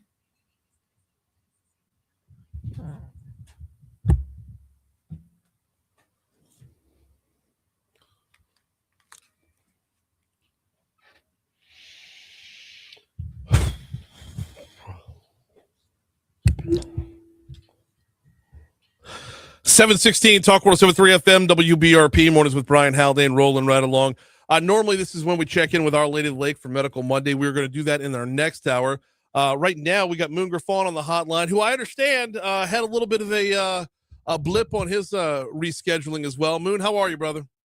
Hey, Brian, I'm doing great, man. It's a good day to be alive, but every day is a good day to be alive. Well, so yes, yes, it is. You were supposed to be on Newsmax coming up at 8:15. I feel like Newsmax is bleeding us dry lately, man. I was on Friday. I was on Saturday. They got me coming back on Friday, but I got to tell you, looking ahead to this coming Friday, they've already swapped that time up twice. Well, they had 9 different people that have booked me since last week, and none of them made the cut. This is why I think your producers really go like this. So Friday, I had my coat on. I'm sitting there. Newsmax is talking to me. Yeah. You know, the day you get there early, I got there early, Mm-hmm. and they said, okay, check your camera sheet. We did all that stuff. So we were at, and I'm watching them interview Donald Trump, you know, leaving China, and Joe Cunningham was the producer, set up. Joe walks out. Joe walks right back in. Right after he set everything up, said, "He got cut. They don't have enough. They don't have enough time." And he said, "I said, oh, I know what happened." He said, "What do you think happened?" I said, "When they saw my face on the TV, they said this man got a face for radio. We do not need to put him on the TV camera." They Well, said, hey, cut him. hang So on. They cut me after they saw me. No, sir. No, I'm gonna tell you why that's that. I'm gonna tell you why that's BS. Because me and Joe were both on in the same segment last week. There's no way you could my fat face and Joe's big beard and Cut's Moon. Nuh-uh. By the way, that's not true. But by the way, I was supposed to be on that one too, and then Joe got moved in because I got moved out because they had me booked for 3 What other are they times. doing? So I told Joe, I said, "Joe, I don't want it back." I said, "I am going out of town to go fishing. It was my birthday Saturday, and so I was going out of town. I had enough, and besides, they had changed me so much. It's not even important to me right now. If I get on good. If I don't, I really don't care." Yeah. I'm laughing, to be honest with you. Well, yeah, I mean, I'm happy to step in and help wherever, but I mean, don't make this look like, don't make it look like I'm going on 60 Minutes, which I got cut from last week too. It's good exposure. It's good exposure for you, me, any kind of exposure. No, like always. that is good. Always, for So- sure. So Yeah. I'm not mad at all. It's just got to be comical. So I had 8:15 today. Just got the call right before you called, and forget it. They bumped me again. I'm going, boy, I should have never put my face on camera. No, unbelievable. Unbelievable. So you spent Election Day fishing, and if I'm remembering right, this is kind of an Election Day tradition for you. Well, it depends on what time of year it is. I did vote early, Brian. I don't vote early all the time. I kind of like voting on Election Day, but I knew I was going to be gone, and the smart thing or the best thing for me to do was to vote early. So I voted early, and if I get a chance to wet a hook, I happen to have a tournament. I didn't win it. I was very frustrated about that, but it was all good, and I got back. And Brian, I really didn't pay a whole lot to it because people would emailing me or texting me stuff all night. So that's kind of how I watched it through the lens of other people. Hey, you saw this, you saw that, and pretty much that's right. And I visited with you, of course. Well, yeah. And yeah, I appreciate you hopping on board for our election coverage on Saturday night. I wish I could do that. I stay dialed in all day long. As soon as 8 o'clock hits, I hit refresh on my computer just every 10 seconds at the most. It's just, I would love to be able to dial out for a little while on an election day, but I mean, it's just, I hit refresh like I could change the results. But here's the thing. You and me, and I hope this what makes it work. With two different people, we got two different angles. Yeah. We on the same page on a lot of stuff, some things, but not. That's what makes the world go round. You have to do that. If I was more of a news guy, but you do have opinions, I would have been right there with you because that's something you had to do. For me, it's a time to back off. What I want to know on election day is the results, because that's all that matters at the end of the day. That's the final poll was taken when all the votes were counted Saturday. To me, that's where I wanted to be, and I told people quit watching polls. I'll be honest with you. I was privileged to some business polls that nobody saw, and it always showed Cassidy coming in third. Yeah. And and look, let me just say this about Cassidy, because he made a comment one day that I hated. I don't hate Cassidy. I never hated him. I was with him when he beat Landrew all the way, and I was with him when he won the second time. I differed with him on not only the guilty vote with Trump, but when he went on these national programs and ran everything into the ground. I think Bill Cassidy is probably a very good guy. I think Bill Cassidy is probably a very good doctor. I think Cassidy's probably a good community guy, a good family guy. Mhm. And you can make the argument that as a senator, he's done a lot of good things. I don't think any of that can be taken away from the man, and it shouldn't. I'll just say this. To vote guilty and never really explain why, Yeah. and then to dig in is the same way Mary Landrieu lost. Mary Landrieu lost because of a vote for Obamacare and a vote to stick with the president on Obama. Cassidy did that, but the opposite. He decided to pop Trump and go on TV and say Trump lost the presidency, the Senate, and the House. And I really think Cassidy's really a mistake. The guilty vote was a mistake, but I think he could have apologized and moved on. But to dig in and to keep saying that he did the right thing when there's been a lot of evidence saying he did, I think a prideful thing, he just kind of got in the way. Yeah. And he dug in, and I think he hurt himself. Moon Griffon didn't hurt him. Nobody hurt him but himself. And Bill's a smart guy. And I think sometimes you and me do it too. We outsmart ourselves. And I think he outsmarted himself on this. And that's the big reason. He never thought, ever. And I didn't either, Brian. I got to tell you, I never thought Donald Trump would be president again. And that was the miscalculation. Remember the media narrative back then, though, Moon. The media narrative was Donald Trump's going to jail. Oh, yeah. That was the way it was looking at the time. Donald Trump's going to go to jail. And the media narrative was he's never going to show his face again in politics. And that just wasn't the truth. I'm a lot friendlier with Bill Cassidy than you are, to be sure. Okay? Because, look, you're right. He is a man who's dedicated his life to service. As a doctor, he worked at ROK Long. He worked at our charity hospital in Baton Rouge for years before moving over to State Senate and then the House and then the Senate. So he is a man who's got a lifetime of service under his belt. And I hate the fact that one vote causes people to say the most vile and disgusting things about him.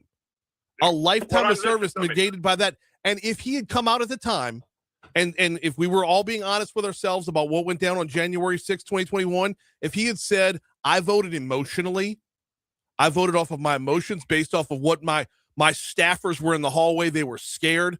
You heard people going up and down the hall going, where's Nancy? You had people tweeting, she's not in this room, so don't come in here.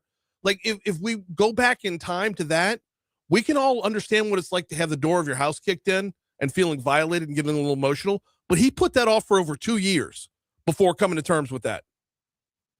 Well, I think, Brian, if you look at this, we don't even have this conversation. Bill's a smart guy.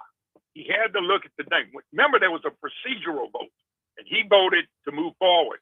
And the people here, and I'm one of them, unloaded on it. And people in Cassidy camp called me and said, look, he voted to move it, but he ain't going to vote guilty. And he voted guilty. Yeah. In the process of that vote versus the guilty vote, there was a time that spent that everybody in this state were livid with, and they were livid with him for doing that, for even moving it forward. And basically, that's where he made the mistake. Because you don't think about this, though. They were never going to vote guilty. No president probably would be ever found guilty. The way we set up in politics now, right and left, nobody's going to be found guilty with enough votes to get rid of a president. Right. Just vote, if he was just backed up and said, if I could vote guilty, even if he felt that way. But you know what? I'm not going to vote guilty. I'm going to vote no, and I'm going to shut my mouth. Bill Cassidy would be the United States Senator. Nobody would have ran. 100% agree with that. And oh, by the way, if we're being honest about the timeline here, we were impeaching someone who was no longer in the office, which just felt useless to me. It felt like you were dunking on the man at that point. But see, this is what I meant by him really getting bad information. Whoever encouraged him to do this, all he had to do was back off. It didn't matter. Trump wasn't the president anymore. Right. And then he dug in, though, after that, and went on MSNBC and CNN and said so many things that I thought I ain't voting for him and all that. Well, he didn't have to say a word. You don't have to like him, but just don't say a word. The reason why I said all that was, and all the things I said about him being a good guy, and I believe that. That's probably true. But I'm just saying, he made a mistake and he dug in. Mm-hmm. And I really believe he doesn't probably like the president. And I really believe that he never thought Trump could be president again. And I'm one of those that I didn't think he could come back and win either. And I think his decisions were made. I'm going to do this. I ain't worried about it. He's not coming back. And it came back to bite. We got Moon Griffon on with us. You catch him 9 to noon right here on Talk 107.3 FM and everywhere else around the state. Moon, let's move on from Senator Cassidy and talk about the two that are still in the race here. 45% for Julia Letlow.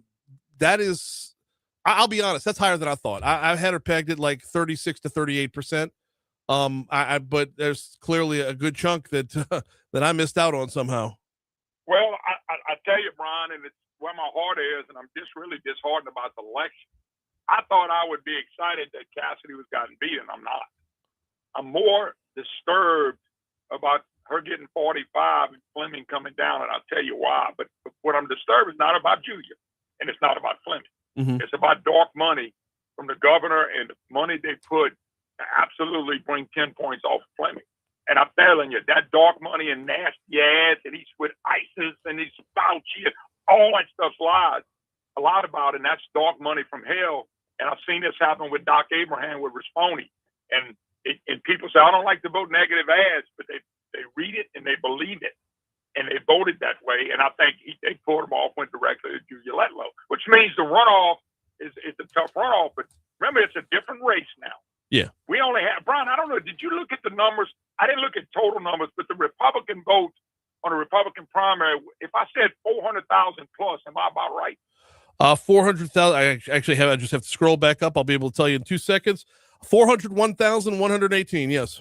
Okay. Think about this. 400,000. I don't remember what the percentage is, and that's not even important. But I can tell you right now, next election, you're not going to have 300,000 votes. So if you look at Julia's going to have all the money, everything that's going to change in that. For John Fleming to win, John's got to do old school, and I'll tell you what it is. John's got to get the old phone banks. You go identify a couple 100,000 voters. He got 100 and something thousand. You go identify a couple 100,000 votes, and you make dang sure they go vote, and it'll change everything. And I don't care about advertising; people are sick of all that anyway. But you go get 200,000 people that you can call and get them to go vote that early voting in election. Fleming still can win it, but he's going to have people go out and vote like that. It's about who goes vote. It ain't about the next advertiser. You mentioned who's going vote early voting in June 27th, which, by the way, is a week before July 4th weekend. Oh, yeah. You're talking prime vacation season, to be sure. Moon, we got like literally 1 minute to go here. I would be remiss if I didn't at least mention, you talk about dark money, but you're not going to act like Julia Letlow didn't have millions of dollars spent to negatively campaign against her as well. I mean, this was... No. There's no doubt about it, but there were a lot more facts than that. Example, Fleming, when he said the president was reprehensible, you know what they were talking about? He was talking about when Trump was with Billy Bush and he talked about grabbing a woman's private part. And they put that little bit and they go on. That's a lie. And the part about him saying about illegal immigration, they didn't finish the statement. Right. They finished the statement. So I made a mistake and they laughed and they said, we're immigrant workers. And so you take it and do that and then you pound it into the ground. That was a lot. Now they may have done that, but I don't think they did. It's funny. Cassidy attacked Letlow. Letlow attacked Fleming. Yeah. It was kind of funny the way that kind of worked out.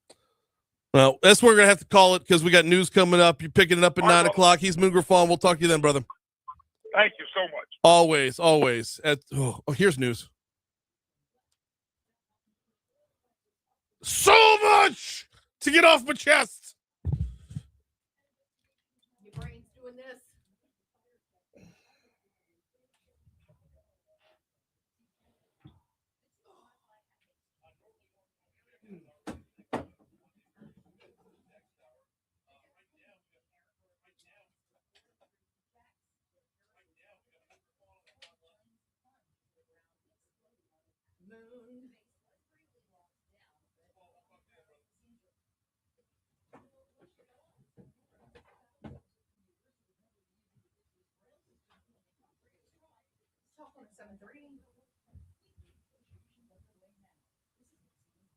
Yes, ma'am. We're in commercial right now. We'll be coming to you in a little bit. Okay.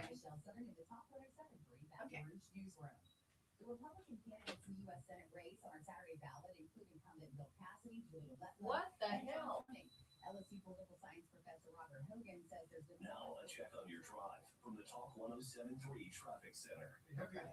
Thank you. On I-12, the start of the line is going to be a little before range, tied onto the Amy's River Bridge, but better as you get past OLOL.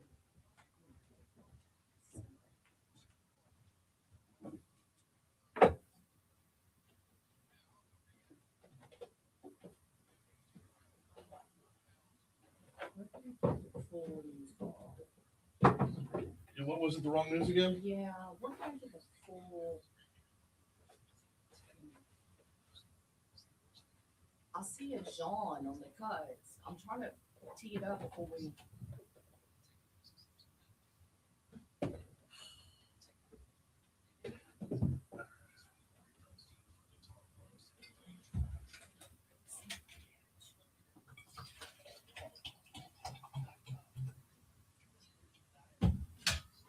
Yeah, the wrong cut.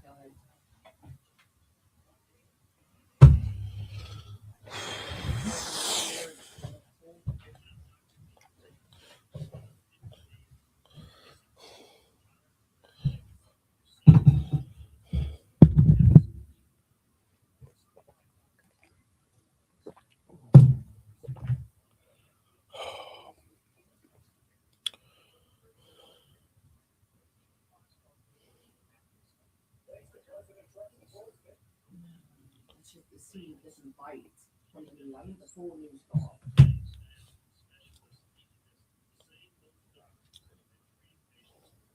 No, you don't want news call. You want the guarantee page. I need the. Well, I don't know that page. I don't know where that page is. Do you have it? Can you send it to me real fast? Hang on. You gotta get better on the mount. We're 11 or more.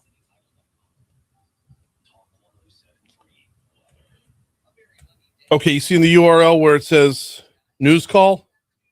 Go to the end of that, back up to where it just says audio.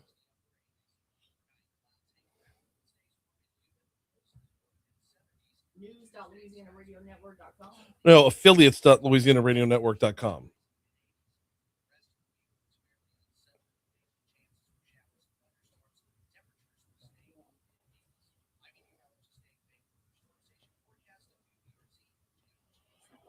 No, it. I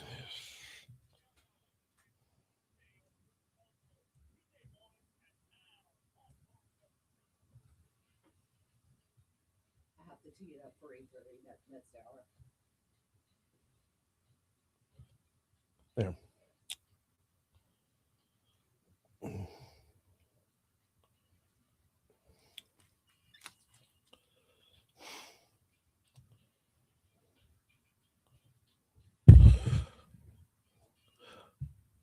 $7:34. Talk 107.3 FM, WBRP. Mornings with Brian Haldane, rolling right along. Time to head right back to the hotline. Only this time we're moving away from Saturday's elections because my blood pressure can't take it, and over to what's going on in the legislative session. Mary Beth Derrickson from Louisiana Association of Business and Industry is on with us. How are you this morning? I'm good, Brian. How are you doing? I'm doing well this morning. I'm doing very, very well. If I'm being completely honest, I'm salty about the amendments, but other than that, I'm doing good. Hey, we do have a lot of good to report out of the legislative session, so that's 100%. good. I'm trying to be a glass half full here. Absolutely, and then I will do my level best to remain positive as we go through it. But I'm just gonna say for the record, like on the front end, like everything we're about to talk about here, like we should see results for our. No. We'll get into it. Let's dive in. Start with the session. Yes. So 2 weeks from today, we are out of here, Brian. So only 2 more weeks left this session. So I think typically we see this time of session, it turns into, an onslaught of bills trying to get across the finish line. But thankfully, in the education space and the workforce space, we have a lot of good news to report. So a couple of big lobby priorities headed to the governor's desk, and some have actually already been signed by the governor. And so we have SB 305 by Rick Edmonds, which is a big priority of ours. We were very lucky to serve on the task force for career alignment, along with the Board of Regents, LA Works, and some other groups. So this bill is the result of that task force meeting. And the reason I want to highlight it is we've talked a lot about the hundreds of billions of dollars of investment coming into Louisiana, but we need the workforce to fill those jobs. This bill would be a step in the right direction when it comes to data and transparency. Mm-hmm. It would create, it would require LA Works to develop a publicly available statewide dashboard for career alignment related to educational and career opportunities. So a lot of times our students who are in a 4-year or 2-year university don't know the opportunities that are available to them right in their backyard here in Louisiana. So this dashboard would be a way for them to figure out, okay, looking at all the opportunities, what would it take for me to get to those opportunities and find a high wage and demand job without leaving home? So this is a huge step in the right direction, one that we're really excited about. And some other really great bills. One other one I want to highlight, Brian, is SB 376 by Beth Mizell. Oh my goodness, So yes. This is my favorite. Yes, this is one of my favorite bills of session, actually. And this was led by our friends at the partnership. So what this would do is, and I'm sure you've heard about the Walker High School model, Brian, in Livingston Parish, where they have employers come to their high school and they operate small business locations on their high school. So you have, for example, you have a PJ's Coffee at Walker High School run by students. The students are making the coffee. They're they're being a cashier. They're doing all this stuff. They're learning very, skills in the job market. And so this bill would make it easier for school boards and school districts to partner with those employers and bring them onto campus. So especially in the wake of the new accountability formula and everything we're doing to promote career exposure for Louisiana students, this is a huge step in the right direction. And I commend our friends at the partnership for all of their work on this front. So this was a really fun one because I don't know if you've ever been on a tour of Lafayette High School or Walker, but it's so cool to get to see all these kids in, I think they have a sports merchandising store. They have a credit union. They have a PJ's Coffee. It's just so cool. I honestly didn't know about the PJ's Coffee, and I'm a huge fan of PJ's Coffee, as you should be a huge fan of PJ's Coffee too. But I knew about the credit union part. And my favorite part about this is when a student leaves campus to go work an internship or an apprenticeship somewhere, out of sight, out of mind, right? The other students aren't seeing the productivity and the not, I don't want to say work ethic, but they're not seeing the real life value of advancing yourself on the job front when you're away from campus. It's completely out of sight, out of mind. When you're on campus, now it's back in front of their face to say, look, this is my friend and he's turning some coin. This is my friend and they're learning new skills. This is my friend and they're acting like a grown up now. Like it's a completely different perception when it's on campus in front of their face. Absolutely. And I think the bill is appropriately named the Learn and Earn Act because these kids are getting paid. And another cool part of that, Brian, they actually have a body shop on campus, I believe. And so those kids are learning how basic, mechanics and getting cars out ready to go. So it's just really cool. In the credit union space, I did want to highlight one more win on this front. HB 285 by Representative Tony Bakla. This has already been sent to the governor. It authorizes the school board to engage with a credit union or a bank to operate a branch at a high school. So just expanding that some more. So really awesome news on this front this session. Anything that can get our teenagers interested in their own finances, I'm in favor of, especially on the credit union front. I mean, because that's a different vibe than a normal bank. It would be, you could start building blocks very, very early. Absolutely. And this goes into the work that's already been done around making financial literacy a requirement in Louisiana high schools. I mean, I know that from personal experience, whenever I graduated high school, there were so many things I didn't know about basic financial, management and stuff like that. And so we're just preparing our kids for the workforce and for real life sooner rather than later. So it's good all around. Mixed in the middle of there, Kim Carver had a bill that's been sent to the governor that I think you rewind back a little bit earlier, so you got to be age appropriate, but we're building foundations even sooner now. Right, absolutely. So I believe the bill you're talking about is HB 268. Brian, at this point in session, it's like I finally remember all of the bill numbers, so I'm kind of impressed with myself. No, I'm kidding. And but you got to lose them again in 2 weeks. It's like remembering baseball stats. It's so true. It's so true. But 268 does just this. I think we want to make sure our high school students are exposed to career opportunities here in Louisiana, but it's also important to start as early as we possibly can with our K through 5 students. So his bill expands career exposure activities to making sure those in K through 5 in elementary school have at least one career focused activity before they move on to middle school. And this can be a number of things. It can be a presentation from a business leader. It can be just an activity or a video that they watch from an industry here in Louisiana. It doesn't have to be a fancy thing, but we want to make sure our youngest are also being exposed as early as possible. So that has already been sent to the governor. And there, we're, as you like to say, rolling right along with the education initiatives. Okay, fair. That's fair. No, it's. I have a trying to be- catchphrase. Yes, I do. That's fine. Say it again. I What'd you said say? yes. I have a catchphrase. I have to own it. We are I are mean, rolling right along. You are rolling right along. I'm giving you credit though. I can't steal it. As SB 482 by Senator Reese. Tell me about this one. Yeah. So this also goes into the career exposure category. This would allow schools to partner with career coaches to make sure that in addition to their school counselor, if a school decides to contract with a career coach or a group like that, they have the chance to bring them in and really focus more on maybe provide services where school counselors don't have the expertise or the experience to really guide students in the career space. So this just gives more flexibility to schools to partner with those groups. So all around good things. We want to make sure our students are prepared as early as possible to get into the workforce and figure out what they want to do. Mary Beth Derrickson from the Louisiana Association of Business and Industry is our guest. While we're talking education, Mary Beth, can we step away from the Capitol for just a quick second? Definitely.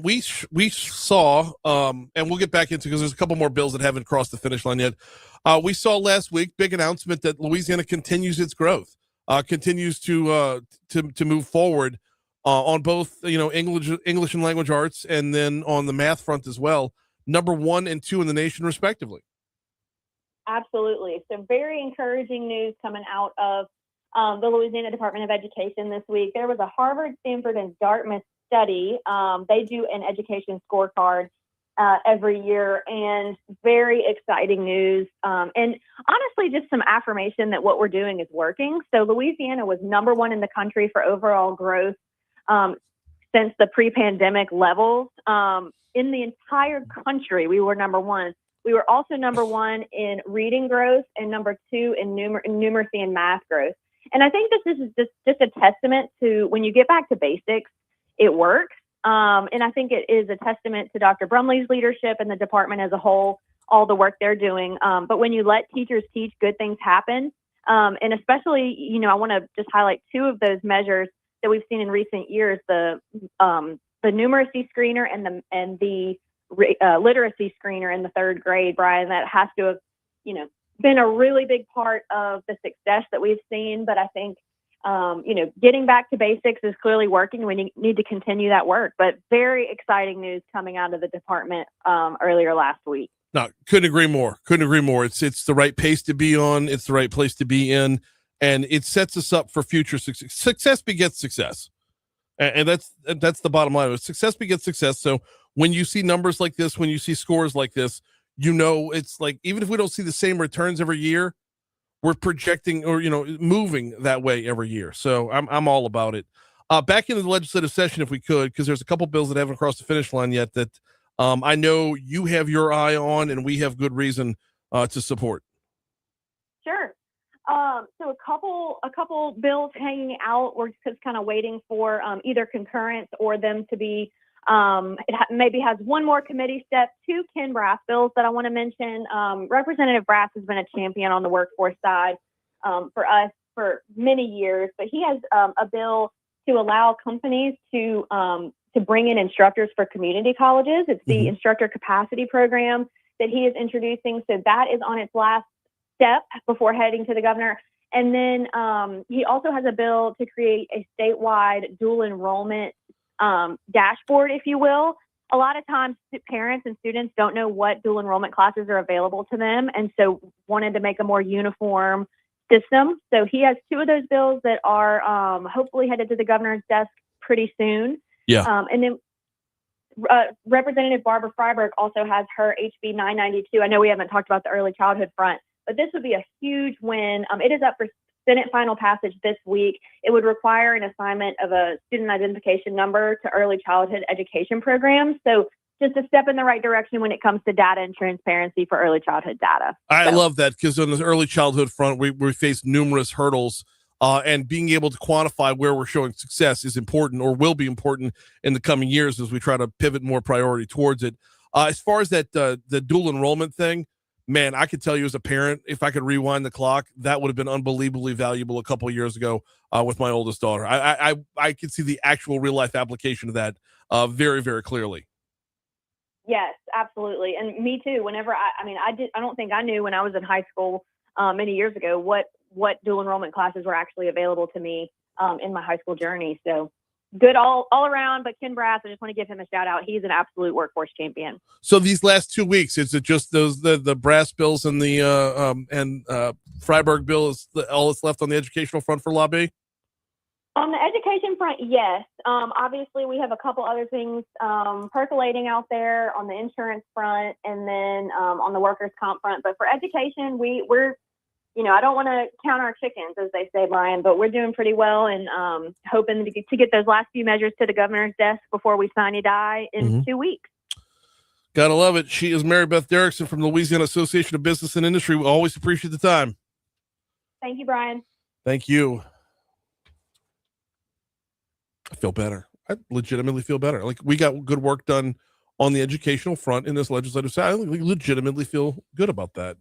Good stuff from Mary Beth right there. Hey, we got 1 minute till we're hitting up your money now. I want to remind you about the folks over at Mathern's. Memorial Day is the unofficial start of grilling season, but don't let that stop you. You can get started right now. Mathern's at Kenilworth, y'all, going to be your headquarters all summer long. Not just the great cuts of meat in their butcher section, but look for that specialty meat section that they've got over there. You want to talk about, firing up the grill and throwing a little something special on as well. We're not just talking about slinging burgers, which we can do all summer long. But if you want to throw, the stuffed pork tenderloins on there, if you want to get those Cajun stuffed pork, I left out the word Cajun stuffed pork tenderloins, they've got you covered. They get you covered with all kinds of Louisiana specialty meats and every other cut of meat you could possibly want over there at Mathern's on Kenilworth. And a number of other great Louisiana-based products as well. So as summertime's getting here, as we're firing up the grill, or in my case, firing up the Blackstone real soon, it is time to visit Mathern's to make sure you're taking advantage of all the deals. And the best way to take advantage of all the deals is to sign up for the Mathern's Rewards app. Earn cash towards more groceries every time you shop. Just scan a little barcode when you're checking out. They take care of it from there. Download the Mathern's Rewards app today. $7.50 at Talk 107.3 FM. Here's your money now.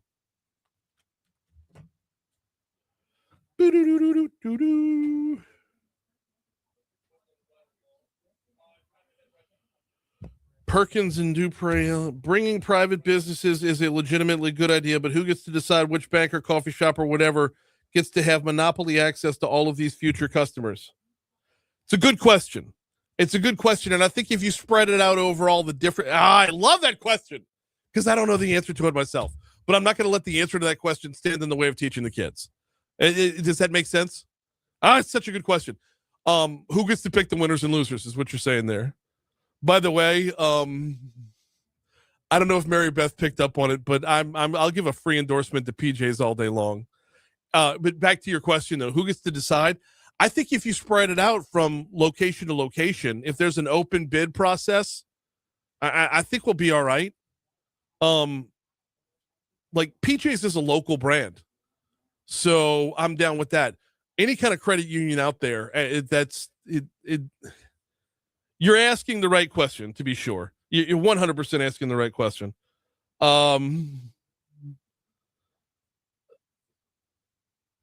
Joe says, you expect the teachers to teach, but you don't want to pay them, and it didn't even cost you a dime out of your tax money, and you still said no. That shows your stupidity. Who are you talking to? Who are you talking to? I think, Joe, you and I are on the exact same page right there, and you're just talking to the general electorate. Because I'm with you, man. I've been. You can ask Bree Lynn. I've been salty AF about Amendment 3. So salty. Morning, Alan. Haggai says we just said morning. I'm like, correct. It is morning. Over half the world. It's a good thing listening to Brian Haldane was not a constitutional amendment of the last 2 election cycles. If so, there would be dead air on Talk 173 right now. A Rubik's Cube of questions. I was listening to your live stream Saturday. You're like, Alan, you don't even live here yet. I had to give him a little bit. I had to bust his balls a little bit. Oh.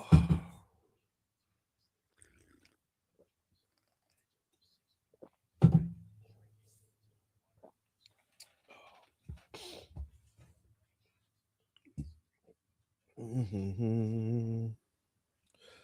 Are teachers' retirement funds tied to state retirement funds? No. Separate. Completely separate.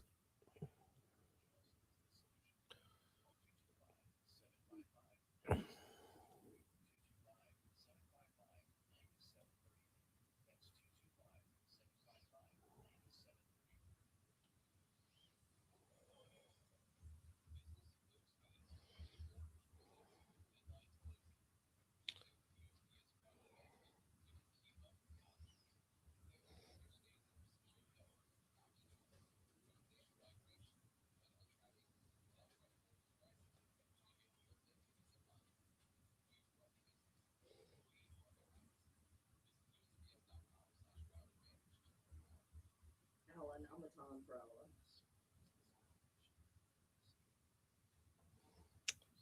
Just because it takes forever for me to get my mail doesn't make you a time traveler.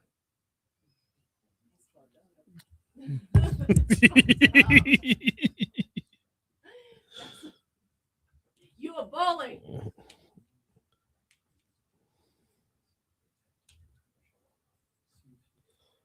No, we got to break him in before he gets here, right? Right. Is he ready for our heat down here? Though, Lord have mercy.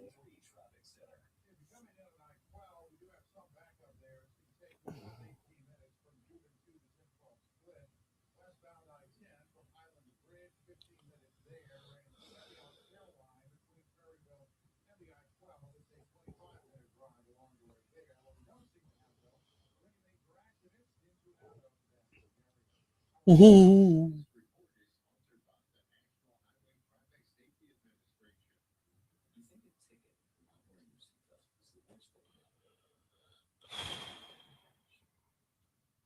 He ain't got no legs. Oh, there's a new one. I heard a new one the other day, or yesterday. Talk about, you got into an accident. I said, you call somebody. He said, call my mom. I said, no. Did you call somebody? He said, I ain't called nobody. I said, why? He said, because I was speeding. I didn't think I had a case. It's not up to you to have a case. It's up to Top Dog to tell you if you have a case. Oh my God. I can't get enough of them. I just can't. I know. It is that same voice, man. Yeah.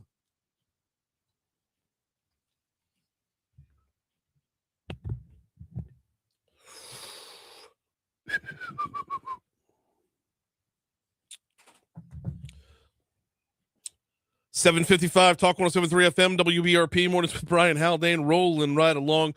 We've got this day in history coming up in just a quick second, because next hour Billy Burris was elected to the Louisiana Supreme Court over the weekend. He's going to hop on board to talk about that. Medical Monday coming up next hour, and then we hand off to the BREC Room. So let's get to it. This day in history.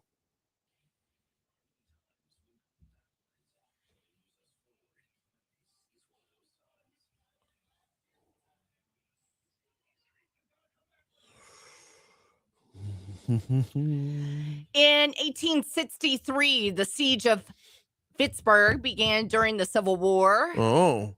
In 1896, the U.S. Supreme Court issued Plessy versus Ferguson, upholding separate but equal segregation. Yeah. All right.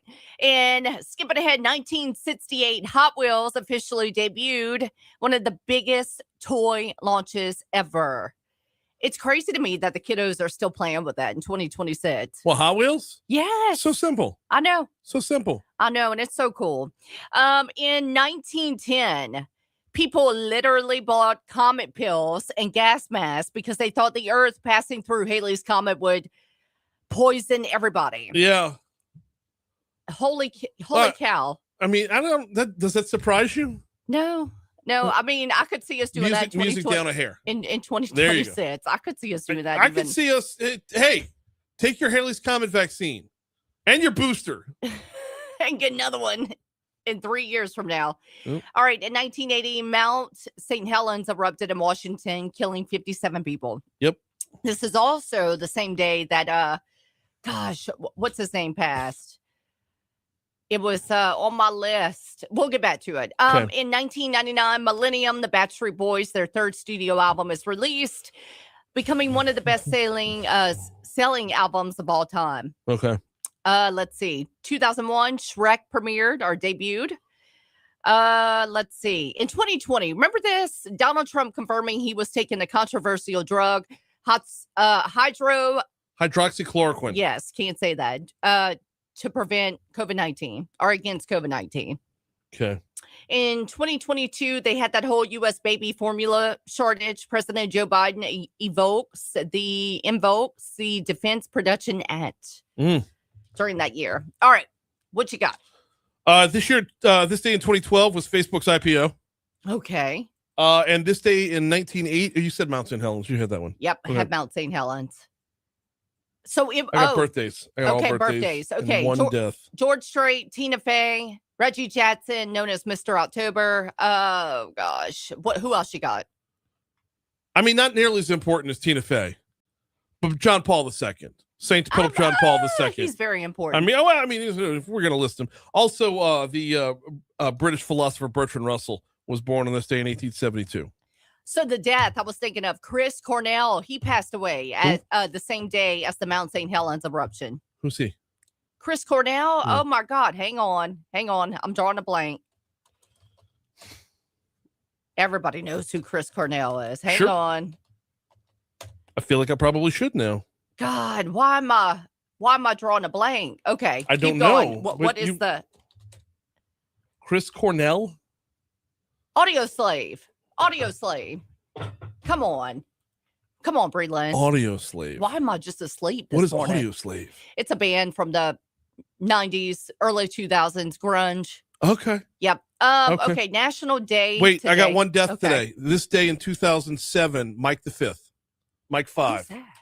Oh, LSU's mascot. Oh my gosh. Okay, we're almost out, but today is the National No Dirty Dishes Day. I got National Museum Day. So let's go with now museum. Now you don't.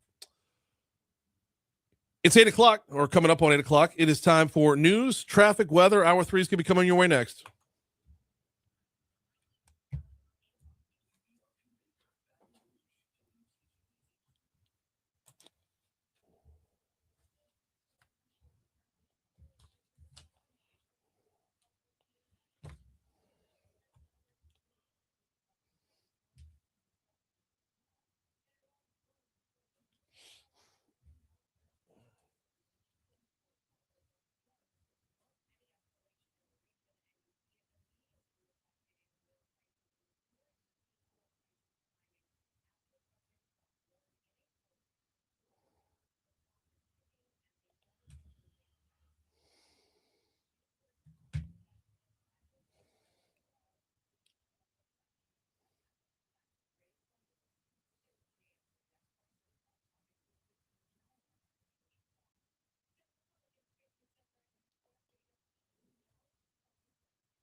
Born and raised at home with Patrick, lived in Lafayette for 7 years.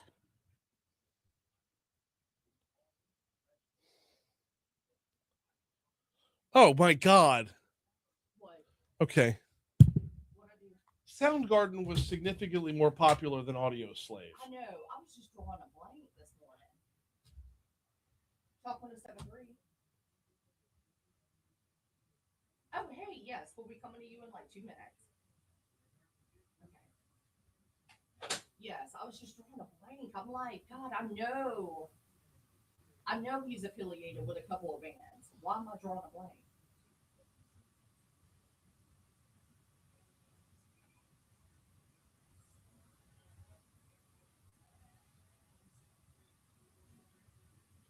Okay, we're not going to be talking about the new BREC superintendent this morning. Oh, we're not? No, we're going to pivot the topic over. Okay, let me take it off Facebook. Yeah. Well, it's on our slide, though. We just won't use the slide. Yeah. They're telling us we're going to pivot? Yeah, Janet just texted. Contract.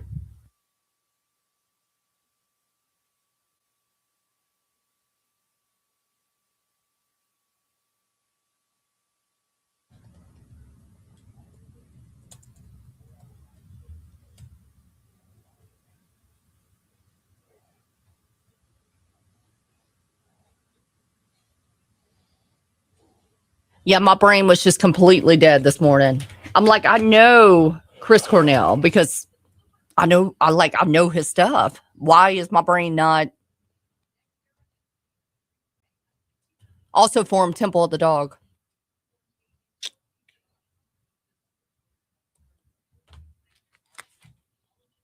We have two things airing at the same time. I was like, it's Bloomberg. And something else.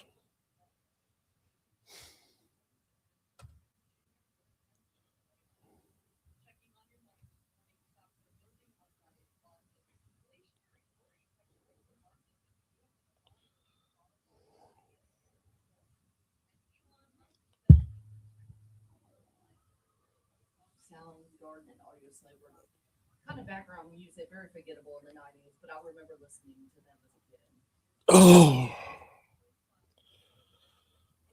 Oh, I gotta stand up.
Jeez.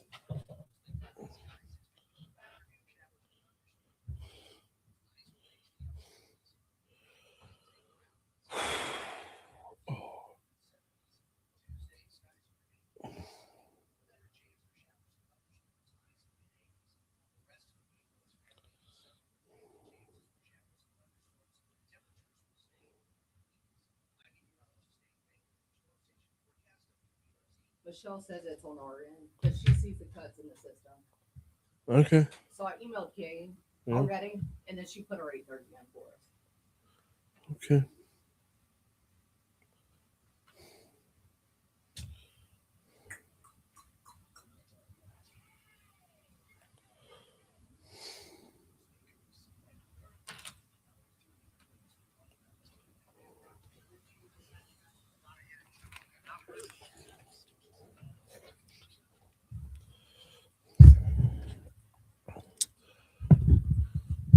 .806 Talk 107.3 FM WBRP mornings with Brian Haldane rolling right along. Hour 3 coming your way right now. Brian here with you.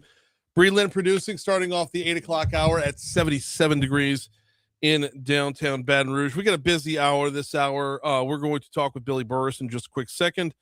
We've got Medical Monday coming up in a little bit, and then we'll hand off to the BREC Room to close things out. Before we get to Judge Burris, I want to remind you about so over at ExxonMobil, we're talking about, not just some upstart over here, right? We're talking about generations worth of Louisianans have built careers at ExxonMobil. With an industry-leading commitment to safety and a global reputation for sustainability, we believe that if you're going to operate in a place, you do it right, and you do it right every day. That's the mantra over there at ExxonMobil. And today, they're putting that experience to work in new ways. Through carbon capture and storage, ExxonMobil is helping reduce emissions while keeping Louisiana's industry strong, supporting the jobs and suppliers that communities across the state depend on. This is the kind of work Louisiana has always done, paired with new technology, investment, and a vision for the future. Now, progress is not about walking away from what built Louisiana. That will always be here. It's about using what we know, working with landowners, local leaders, and first responders to keep building on what's next and doing so responsibly. If you want to learn more about the next chapter, visit aboutlaccs.com, aboutlaccs.com. So, among all the elections that went down on Saturday, one of those was for the Associate Justice for Supreme Court First District on the Republican Party side. It was 58% for William Billy Burris and 42% for Blair Downing Edwards. Judge Burris is joining us now. Good morning, sir. How are you? Good morning. Better than I deserve. How are you, Brian? Doing very well on this end as well. So walk me through Saturday. Walk me through the emotion of it. I don't know that it's still hit. All of these months and months of grueling, early morning till late night politicking. It turned into being a rather nasty campaign at times. Saturday, woke up, went to a couple of events, then just started going around the sign waving crews and waving signs ourselves. And then when we got to the party to review the results, it all came in pretty quickly, and it became pretty apparent pretty quickly. So felt really good. It was an amazing time, amazing day, and now it's time to get to work and moving over. So the way it's broken down on the Go Vote website is Associate Justice, Supreme Court, First District, Republican Party. Is there a Democrat you're going to have to square off against in November, or are we done here? We're done. I'll be getting sworn in. In fact, I'm going tomorrow to the Supreme Court to kind of get all the details, but it looks like maybe the second week in June, since no Democrat qualified in, when did we qualify? January? That yeah. would have had to have been qualified at that point. So okay. It's done.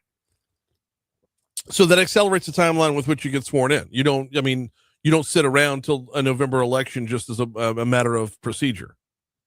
That's right. I could go on and technically once they get the votes finalized, which usually takes between a week and 10 days, go on and immediately get sworn in.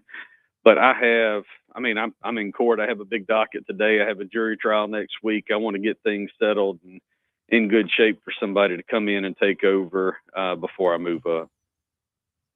Understood. We're talking with Judge Billy Burris, just won the election for Associate Justice to the Supreme Court in the First District. This district covers a handful of parishes in Southeast Louisiana. What exactly is the district? St. Bernard, Orleans East, St. Tammany, Washington, Tangipahoa, and Livingston. The last time when Justice Crane ran for this district was before it was redrawn, and it included a significant portion on the South Shore. With population shifts and everything else, it had to be redrawn because so many people have moved to the North Shore, both eastward from Baton Rouge and north from the South Shore, that we had to just equal things out a little bit. I mean, the North Shore is heaven on earth. I can't blame them. That's right. we got Billy Burris on with us for a couple more minutes. I want to talk about the campaign trail a little bit. What did you hear from constituents? What did you hear from the electorate about what they want from a Supreme Court justice? Really simply, they just want somebody to follow the law. Yeah. Both on the plaintiff side, on the defense side, everyone really just wants predictability, to be able to know that whatever the legislature has put out as the law, you follow it.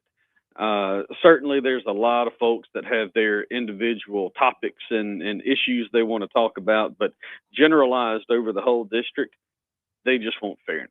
And the other thing that's big that I do really think that we need to work on in the judiciary is openness and transparency, not only in the disciplinary process, but also in the adjudicative process. The whole thing. We need to just be more open and be able to talk about it a little bit more, obviously with the judicial canons in mind that don't let us talk about everything. So how do you work on that while maintaining the day job? I mean, there is, the role of the Supreme Court Associate Justice that goes along with it. So how do you manage the day-to-day versus the bigger picture? Well, I'm a workaholic, and that helps. Well, You yeah. know, I don't sleep a lot. It's going to be difficult for the first little while. There's obviously going to be, the physical acts of just moving everything, getting everything settled. Sure. You have to hire an extra crew because now the courthouse is going to be in New Orleans and my office is in Franklinton and Covington. So just a lot of the mechanics. But once we get over all that, it's going to be a pretty natural progression. I think it'll be fine. For those that did not, I mean, because we're actually based in East Baton Rouge Parish. I mean, though a lot of our listening area does dip into your district. But for those that are in Baton Rouge that didn't get to know you along the campaign trail, give us the 60-second shot of who is Billy Burris and what can they expect from you on the bench. I'm a very much take it as you see it type of a guy. I'm a simple person, born and raised on a farm. Still live on that farm now. I did live in Baton Rouge and in Watson over in Livingston for a few years and practiced and went to school over there. But that's also my approach on the bench. It's a pretty common sense approach, and it's a keep it simple approach. We don't need to make up rights. We don't need to make up laws. We need to take what the legislature has given us, whether we agree with it or not, and what the Constitution says, and just follow it. It really is that simple. He is Judge William Burris, a 58-42 winner on Saturday. Greatly appreciate a couple minutes this morning. Congratulations, and enjoy the upcoming victory lap before you really have to take on the job. Thank you, Brian. Always a pleasure to talk to you. We'll talk soon. Likewise, absolutely. That is Supreme Court Associate Justice to be Associate Justice elect William Billy Burris. Quick break. We got Medical Monday next.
Alan, we do. It's 929misfits.com. He wants to buy Talk merch.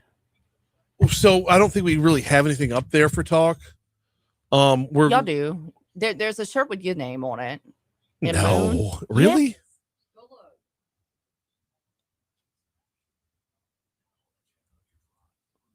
Because I was talking with Kate about this the other day.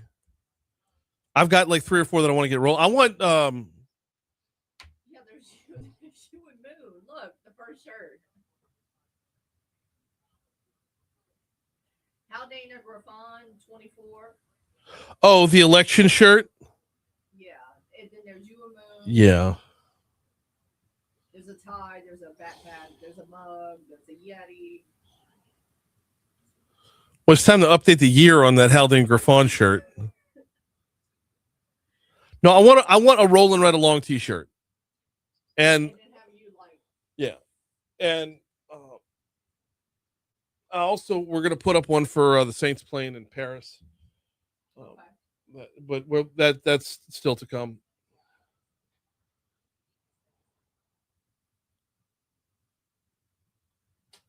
It's time for your weekly checkup. This is Medical Monday, presented by Our Lady of the Lake Health. And this week, we are talking women's health. We're joined by Dr. Carly Mizell Boggs, a gynecologist with Our Lady of the Lake Health. Thank you for being with us, Dr. Boggs. How are you?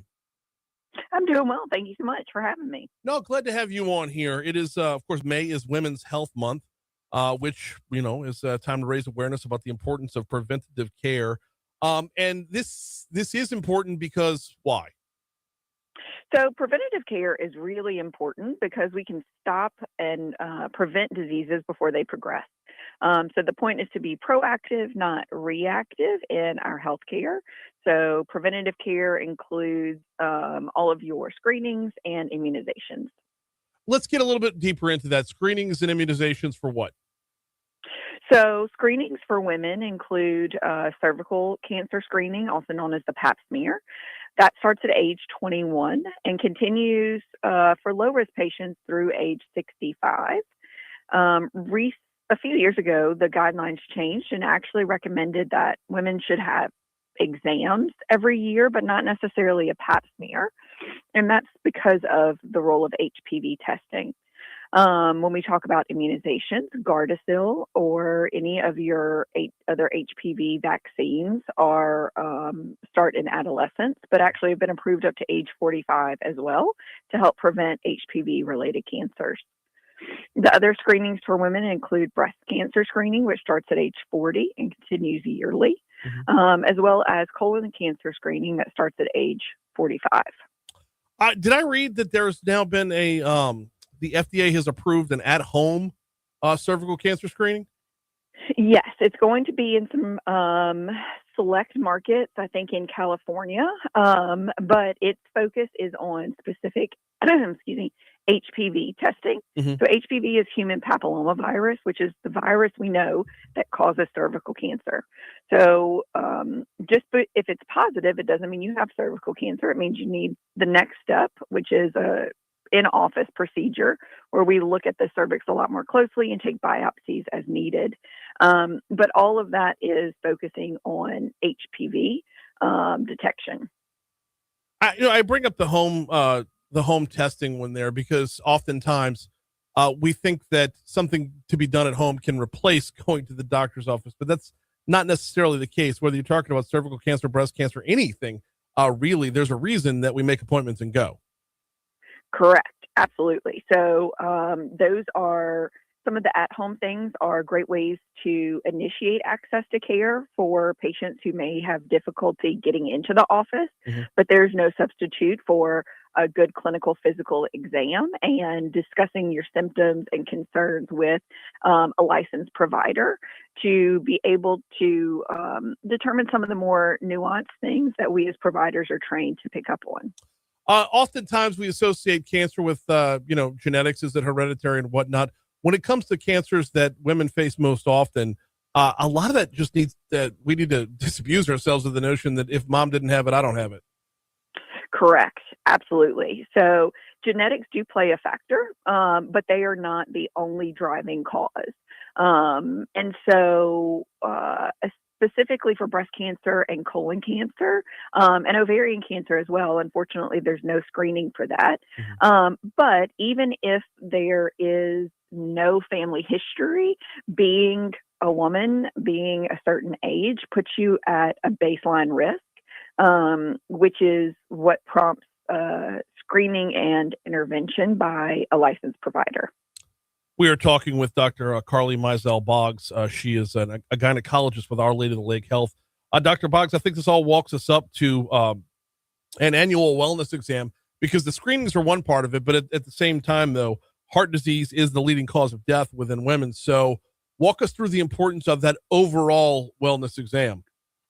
Absolutely. So my focus area, of course, as a OBGYN is more in the women's pelvic health, breast health, but as a primary care provider in the community as well, will tell you that what we follow up on and evaluate during your annual exam is weight, blood pressure, basic labs. So looking at your cholesterol, looking at to make sure all of your screenings are up to date, and checking for any markers of heart disease. So that also has a genetic component to it, and making sure that you're staying at a healthy weight with a healthy diet, regular exercise, good sleep, and staying in touch with your medical provider to check labs on a regular basis, as indicated by your age and risk factors, are very, very important so that we can intervene before things get too progressed where the intervention doesn't always work. What markers? What should women be looking out for? So cholesterol is a big one. So getting your cholesterol checked, getting your blood count checked to make sure you don't have any anemia or any other signs of any problems, getting your kidney function checked. And those are all done with basic labs during annual exams. Let's talk Louisiana specifically. Are there any specific health disparities that impact women here that we should be more aware of? Absolutely. So because of the obesity epidemic, specifically that's worse in Louisiana and a lot of the southern states, a lot of your chronic diseases are going to be significantly more common. So high blood pressure, diabetes, heart disease as well as when we talk about women specifically, it's related to maternal mortality. So we have a higher rate in Louisiana of moms dying during pregnancy or in the first year after birth than the national average. And a lot of that is related to drug use is the number one cause. Actually, accidental overdose in Louisiana has been the number one cause of maternal mortality for the last few years. Heart disease is a big one. So maintaining a overall healthy lifestyle prior to getting pregnant is important to decrease those risks. Any of your other mental health conditions as well. So we have a high rate of suicide and homicide in Louisiana among our moms. Really? Yes. The wow, it's always very stark when you hear it put like that. Stepping away from that, just to the everyday moms out there, or the everyday women out there, we often hear, women will deprioritize themselves, whether it be, in deference of their families, whether it be in deference to their career. Women will deprioritize themselves. So what advice would you have for women who might be putting their health on the back burner? So, some of those cliches are true. You can't pour from an empty cup. Put your your oxygen mask on first before you put it on others.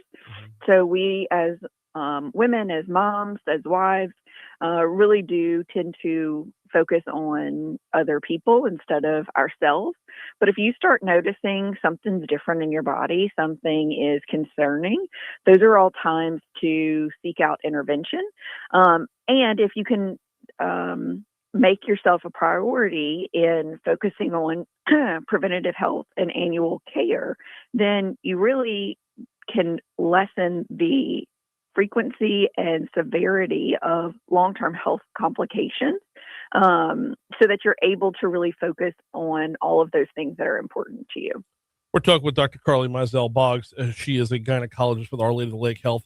Dr. Boggs, we're going to really leave the rails here. I'm going to ask you a question that I know you have no way of preparing for. What's the husband's role here? How do we help aid getting our wives to the doctor without getting ourselves in the doghouse? So I think it's a family priority of overall health, right? So it's making sure that everyone in the family is prioritized for their health concerns. If it's taking turns doing all of the, household things or whatever the family responsibilities are, so that mom can go to the doctor, mom can go out for a walk on whatever days are available to her, as well as making healthy choices for the family. So it's purchasing fresh foods, less processed foods to cook for the family, and making overall health a priority for everyone involved, I think can really drive home the idea that we all need to focus on our health and preventative care.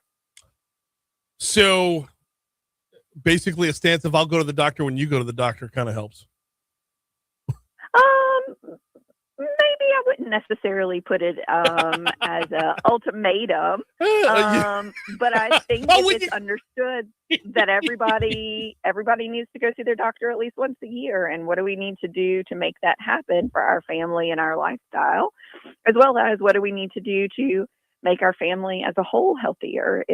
Do we do family outdoor activities? Do we make sure no one's smoking? Do we make healthier food choices as we are going out to dinner? Those are all of the things that as a whole take the responsibility of making sure that everyone's healthy off of just mom and putting it on as a responsibility of the family and family unit. I didn't realize how standoffish it would sound until I heard it out loud, Dr. Boggs. My apologies. I'll go to the doctor if you'll go. It was like more of a teamwork sort of thing is where I was headed. Yeah. Just that teamwork, like exactly. everything that a husband could say, it came out wrong. All right. Let's talk about focusing back on the ladies here. Some simple steps that women can take today to be more proactive about their health. So make a primary care appointment. All of your concerns and things, people a lot of times feel either rushed in the doctor's appointment, or they think, oh yeah, I forgot I was supposed to ask X, Y, and Z. Write it down, bring it with you. Make sure all of your immunizations are up to date. Make sure that you're not smoking, that you're making time to exercise and eat healthy. Make sure all of your screenings are up to date. And during that annual exam is a time for kind of to check off all of those things and make sure that they've all been done so that you can stay as healthy as possible. Last one before we get you out of here, and I greatly appreciate your time this morning, and that's follow-up. Where can someone call if they need to schedule an appointment, or where do they go if they want to learn more? Absolutely. So they can visit Our Lady of the Lakes website. It has a link to find providers in your area. Our office is also available. So Primary Care for Women we have two internal medicine doctors, one family medicine doctor, one family nurse practitioner to provide annual exams and overall primary care. And then I am there as well with my women's health nurse practitioner to provide all of the gynecologic services. And we, if that is not the most convenient, then finding a doctor in your area is important. Absolutely. Dr. Carly Mizell Boggs, thank you so much for a couple minutes this morning. I greatly appreciate it. Absolutely. Thank you. Thank you. Always appreciate the partnership with Our Lady of the Lake and Medical Monday. Speaking of partnerships, it's just about time for the BREC Room. That's coming up next. No, it was bad. I'm serious. I started feeling bad at work, and so I said, I got to go home. I drove from Hope at Florida and North Foster. I was stopped at a stop sign and fell asleep in my car. I woke up and realized I got to get home. I went straight home, got in the bed, and for 1 hour, I hallucinated. It was bad. It was really bad. We should do this survey, right? I think that's still, Yeah. Staff survey, public-private partnerships. And let's start with the renaming of the park, because we're going to do that. That's going to be announced at the next commission meeting. And then Ryan and Nicole are supposed to be coming in. So have either one of them called yet? if we need to start for the first session, because we're pivoting recreational play. I thought you didn't have that on there already?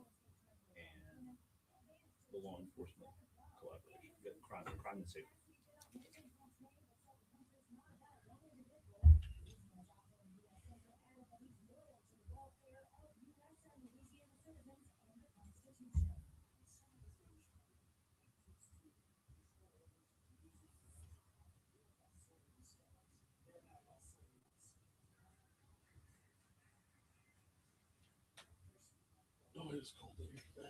I know. I'll take I'll take it. I'm not gonna complain about it because it's I know. I love when I get normally to know my stuffy heater. as all hell.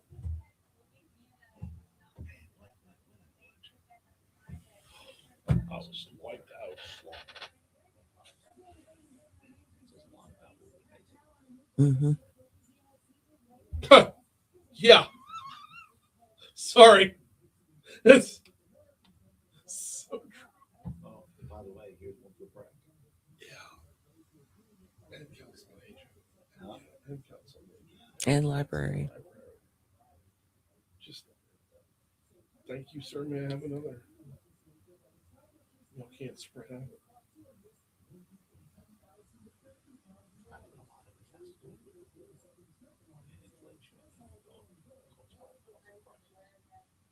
Conservatives trying to get all those amendments. But you know you're going to lose the left. Half of those guys. Lose the right. because all this money came in from the left, telling conservatives it was against their interest to vote in favor of a teacher pay raise. And then it turned into like all this money started coming in for vote no on all of them. Right. And what's crazy is within the 5 amendments, there were different things that served different people. So whoever said vote no for everything was sacrificing something of his own interest to keep it simple. And keeping it simple won the day. I won't win. Nobody wins. Right. Smart move. Right. I don't agree with it, but they got it accomplished. And I'm not. I was really surprised that the entire state got to vote on St. George. That's what it is. That's the way the Constitution says it. Wow. I didn't Which know. hopefully that can be cleaned up in a constitutional convention. Here's the problem though. Constitutional convention is going to have to go on the ballot for people as well. And I don't think we can physically pass one. You don't think so? With the way people vote no for everything, I think if they don't have 1,000% of what they want individually, if you can't 100% please every single person in the state, they're going to vote no. Right. The mindset seems to be moving very libertarian. Yeah. Say no to everything. Yeah. And then complain about the way things are. Correct. That's the part that I don't understand. If you want change, you have to vote for the change. You can't vote against the change. Yeah, I've been salty all morning. I was really surprised by the teachers' pay raise. Yes. Yeah. I would have expected St. George, but the teachers, I was very surprised. All right. You know how we do it about this time every Monday. Hands it off to the folks from BREC, from the BREC Room. We got Janet Simmons. We got Maurice Velasquez in with us. How are y'all this morning? Top of the morning. Good morning. And it's a beautiful day outside. Yes, it is. It was really nice standing out in the parking lot for a few minutes. That's oh, did I miss a text? Did I not let y'all in? No, we're fine. Okay. We're just talking. We're having our pre-meeting meeting. Yeah. I didn't get a text. Don't even put that on me. Don't put that on me. So we got a lot of ground to cover this morning because there's a lot of movement over at BREC. We're going to get to everything on the rundown to be sure, but I want to start off with y'all have a pretty cool announcement coming up. I don't know how much of this we're teasing and how much we're teasing the tease. We're going to tease because next Monday we won't be here. Okay. So next Monday's Memorial Day. Yeah. Right. So we're going to tease it, and we have a new park that it's not a new park, but we're going to be renaming one of our parks, and so it's pretty cool. Almost you could say a combination of park, right? Yeah, it's a combination. It's a combination. We're going to renaming one. More of a parkway. Yeah, kind of like. I like the look Brian's giving us right now. So that's confused a teaser right now. That's a teaser. That's certainly. So we can't say which park or parks, right? And we can't say what we're going to rename it. That's right. Going to be right. But there's going to be a change of a name. Yes. That's right. That's right. It'll be discussed and announced at the commission meeting. Okay. At least the beginning process of how we're going to do it. Okay. How long? It's not going to be decided at the commission. It's going to be the process is announced so that we can get to community engagement, people engagement, all the source of how we make decisions. But at least it will be announced. Okay. So, at the upcoming meeting, the announcement will be made. Walk me through process of what that looks like. We first have to have a meeting with community members and leadership at BREC. And at least 3 community members. And 2 commissioners. So it's leadership at BREC, 2 commissioners, and 3 community members. Yeah. Okay. Stakeholders in the area. So that they know and let everyone know, the public at large. Right. So that everyone knows. So in case there's a big wave or interest or conflict or contradiction, at least you let the public know ahead of time before the decision's made. Well, and then the vetting process because names are volatile these days. Yeah. So that's right. If during those conversations we have to pump the brake, we pump the brakes. If we can move forward, but that's the process. Okay, and then from there, it's a matter of getting approval from the commission and changing out the signage and having a big groundbreaking for the Gordy Rush Park. There you go. Oh man, you guessed the roof. I was gonna pull one out. I figured I'd pull that rabbit out the hat and then spoil it for everybody. That would be good.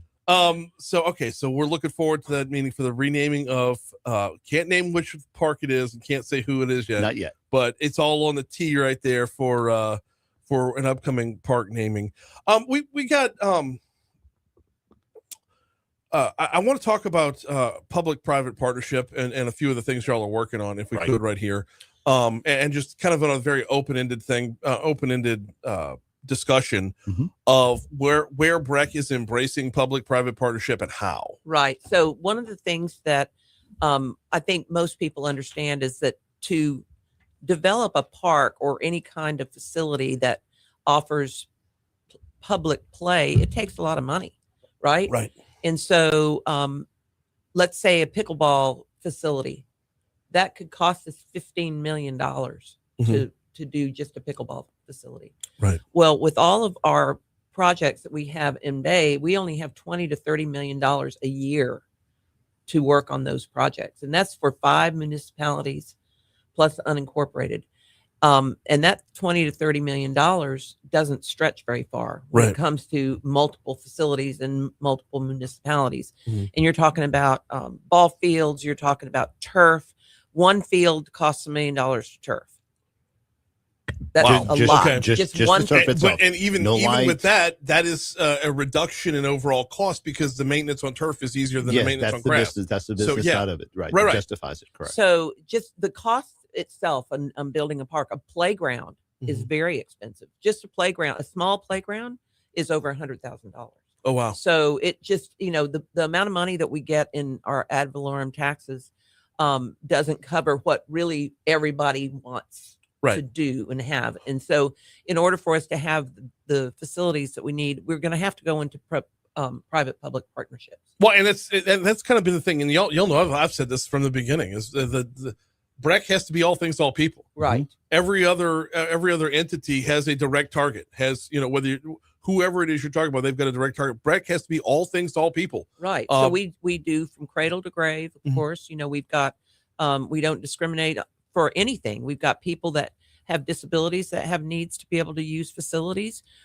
So there are all kinds of different things that we have to come up with. So doing the public-private partnership gives us an opportunity to partner with local businesses and entities to be able to have naming rights and those kinds of things. So we're working with the BREC Foundation really closely to develop those opportunities for different entities to come in and partner with us. So we're pretty wide open then. We're very wide open, and BREC doesn't have to be the one that does everything. We don't have to be the ones that manage the facilities, that organizes the play inside of it. So that we share that responsibility with other institutions who may be better geared for it. BREC is moving more and more towards being landlords, not necessarily the ones who, if we're renting a movie house, we make sure the concessions are there, the parking lot's there, the movie house works, but we don't necessarily have to be the ones that make the movies or produce the movies. You know what I'm saying? We partner with others. So the idea of partnering with others is that we try to become better at what we should be focused on as landlord. Make sure the facility, maintenance, concessions, parking lot, safety. And then we partner with others to bring in the programming, the excitement, the marketing around it. So that's why we really need to move into a public partnership. Is this new or different than what you get elsewhere? It's more new than otherwise, because a lot of what BREC has been depending on is those capital outlay funds, and then we tend to do everything. Whereas we're saying let's not just depend on capital. There's not enough there every year to raise to facilitate the funding. So we have to partner with other institutions, private companies, and in order to do that, you got to share the responsibility and share the load. So it is it's more of a new approach. It is. So take me through a little bit about how you would find the right partners for that partnership. Well, think of hospitals that are very interested in making sure that people move that people are moving. You see what I'm saying? Yeah. That is of their best interest to have people walking, moving. Well, they want their name, they want their recognition, they want to be able to, you see what I'm saying? Yes. Companies that want to use the naming rights for promotional purposes, for goodwill, you know, they want to put their banners on, they want to put a name on a park. Well, they're the ones who say, hey, look, we're interested in putting $1 million here, $3 million there. You want to put banners. See something, if you go look around at all of our parks, you see very little to almost no banners, no promotions. Very little. Think of where I would see any. The only one really is Burbank, and even that needs to be fleshed up. But just imagine what a good 8x4, 8x6 banner would cost, and how much companies would get out of it. When you go to LSU baseball, it's clear. Sure. When you go to LSU Tiger Stadium, it's here. When you go to all of our parks, so we're not really tapping into what a lot of companies realize. Wait a minute, how many people do you have walking in your parks? And when we show them the numbers, and we have been having conversations with a lot of deep pocket companies that are very interested in this. When they see our stats and they realize how many people come through our parks on a daily basis, they begin to realize, wait a minute, we need to get our name out there, and that's why we're beginning to have this, because it's a win-win for everybody. And BREC needs to get out of the role of playing every single role in the parks for everything. Oh no, yes. I mean, that's got to be the way of the future. Is to it's just more efficient. Yep, it's more efficient, and it ends up serving the constituent a little bit better. In the like long Janet run. said, we're working with the BREC Foundation. They're the ones driving a lot of this, and so it's beginning to be a well accepted approach. We're going to get to one of our interviews here in just a quick second. Before that, though, got to ask you about the staff survey. Yes. Tell me yes. All right, tell me what we went through. So how many times have you been at a company where you get asked, how are we doing? The feedback comes back, and next year around the same time, the same company asks you the same question, hey, how are we doing? And the staff is sitting there going, yeah, but what about what happened last year? Right. You know what I'm saying? So this year we trying to do not do that and say, all right, well, how are we doing? So we're asking the same questions we did when we first came on board in June and July. Okay. We're putting out the same survey internally, but we're asking it differently. It's like, we're not just saying what's working, what's not working. We're actually asking, how have we been doing since the last time we asked you about these things? Oh, so it's a critique about the last 12 months. So it's to tell us, where did we make changes? Where did we make improvements? We're not just trying to ask you again, it goes nowhere. We're wanting you guys to critique us. And so we're looking forward to it. It's a good way to keep all of our managers and all of our upper managers very accountable and pretty much transparent to the staff. How deep are we into the results? The survey just went out. We're still a couple weeks. Yeah. So still accumulating. I would say within, I'll have to ask you in case I don't recall when we're going to do it, but we usually give them 2 weeks. Okay. Yeah. Okay. Very cool stuff. If y'all don't mind, we want to make sure we stay on time, and I believe we have two different guests today. So I want to get to one guest before we hit our break coming up in just a couple seconds. Absolutely. So let's get to Nicole Payne-Jack, who's over training and development. Good morning. How are you? Good morning. How are you? Doing very well. Tell me a little bit about the not just as the director of learning and development. Tell me a little bit about BREC University and the whole program. Oh, that makes me super excited that you guys say.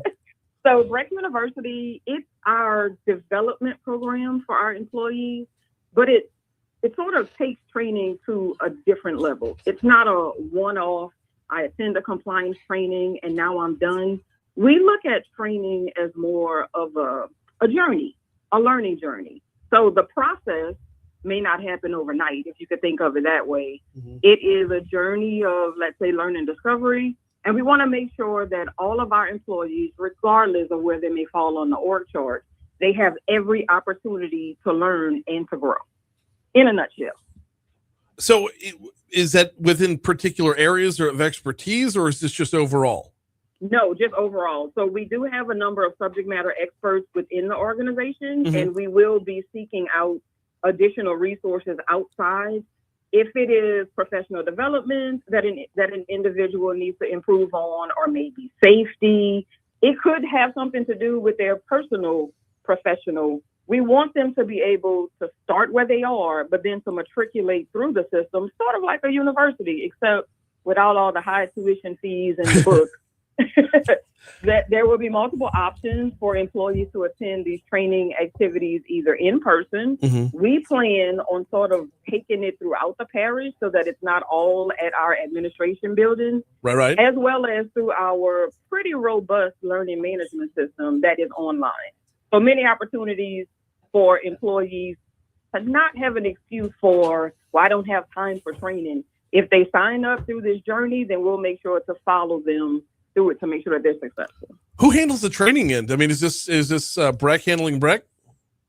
So combination of both. So I do have a team of very experienced expert trainers. And as I mentioned before, we will be outsourcing some of those topics that may not be intrinsic to what our expertise is. So we'll do a combination of both. What does this For instance, Oh, go ahead. I Yeah, don't please. know how to mow lawns. So if a grass cutter or one of our equipment operators needed more development in the tactical skills that they do, then obviously we would have to outsource some of those activities for them. Okay. What does this look like for the user of BREC Parks? Like, how does it trickle down to the the constituent? Ooh, good that you asked that. So I've created this model of a tree. I mean, we are Parks and Rec, so trees are very natural. So if you were to think of like your leadership development like a tree, our managers are the roots, which sets the foundation. BREC as a whole will be the trunk, and our employees are the branches, and they're growing and reaching. Now, to answer your question, where this impacts the community, the fruit that the branches will then produce is all about the community experience. So when we invest in our employees, then naturally the community, all of East Baton Rouge, will get the benefit of that. Absolutely love that. We've got just a minute or two left here as we're talking a little bit about BREC University. Talk to me within this last minute or two about just timelining this wise. Like, how do we make sure everyone's staying up to speed? And if you want to compare it to a university, how make sure people are going to class? So we've done a pilot. It was during the pandemic, and we did it with one specific group of leaders just to make sure that we would have the results and that it would be successful. So our plan is to launch it in the fall when school technically starts. Makes sense. So we will do a full rollout at the start of 2027 with curricula that would already be laid out. I mean, to the point where employees will be able to select their coursework, and they will have X number of units that they will have to complete so that they can, quote unquote, graduate from BREC University. It is our goal at the end of next year that we have a summit where we will bring all of those students together, and then we will culminate it with a guest speaker. Very, very Super cool. excited. Very cool stuff. And we'll keep our eye on it to be sure. Nicole Payne-Jack heads up Learning and Development. Thank you so much for a couple minutes this morning. I appreciate it. Thank you. Thank you. We are, wait, need to stay on time. We got to check your money now. We got to check traffic. When we come back in, we're going to pivot over and talk to Ryan Reed right after this. You are listening to the BREC Room right here on Talk 107.3 FM.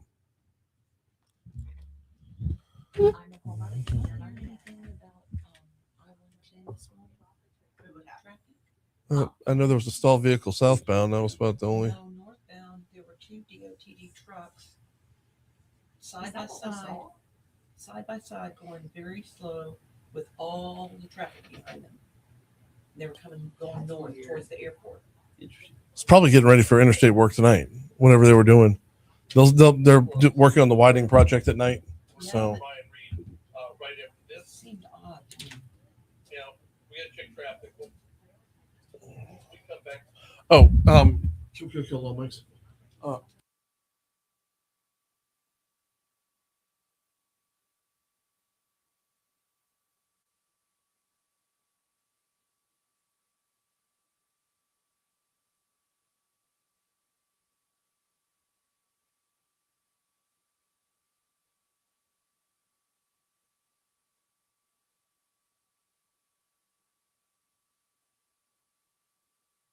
We got to hit traffic after the Your Money Now thing because my clock over here it tells me it's synchronizing. So About this time. yeah, so I did not realize. 8:51. Yeah. No, I've got it back up now, but I'm supposed to get out at 49, and I didn't get out till 50. Okay.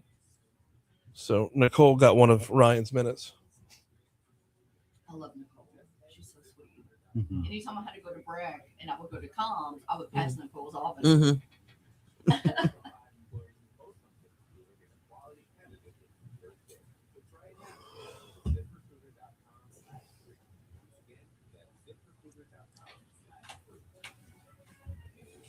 freezing, y'all, and this heater is blowing on me. Mm-hmm. It is cool this morning in here. Now a check on your drive from the Talk 1073 Traffic Center.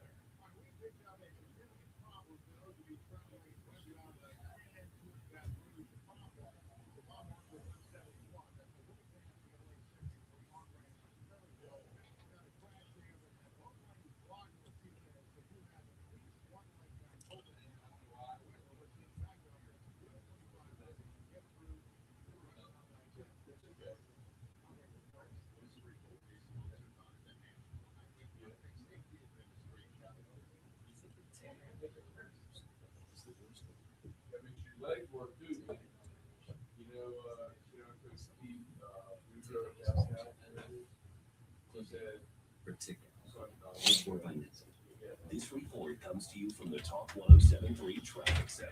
Brandon Holland here. If you're calling, pick your side. You're going to dive out. Liberty Lagoon does open this weekend.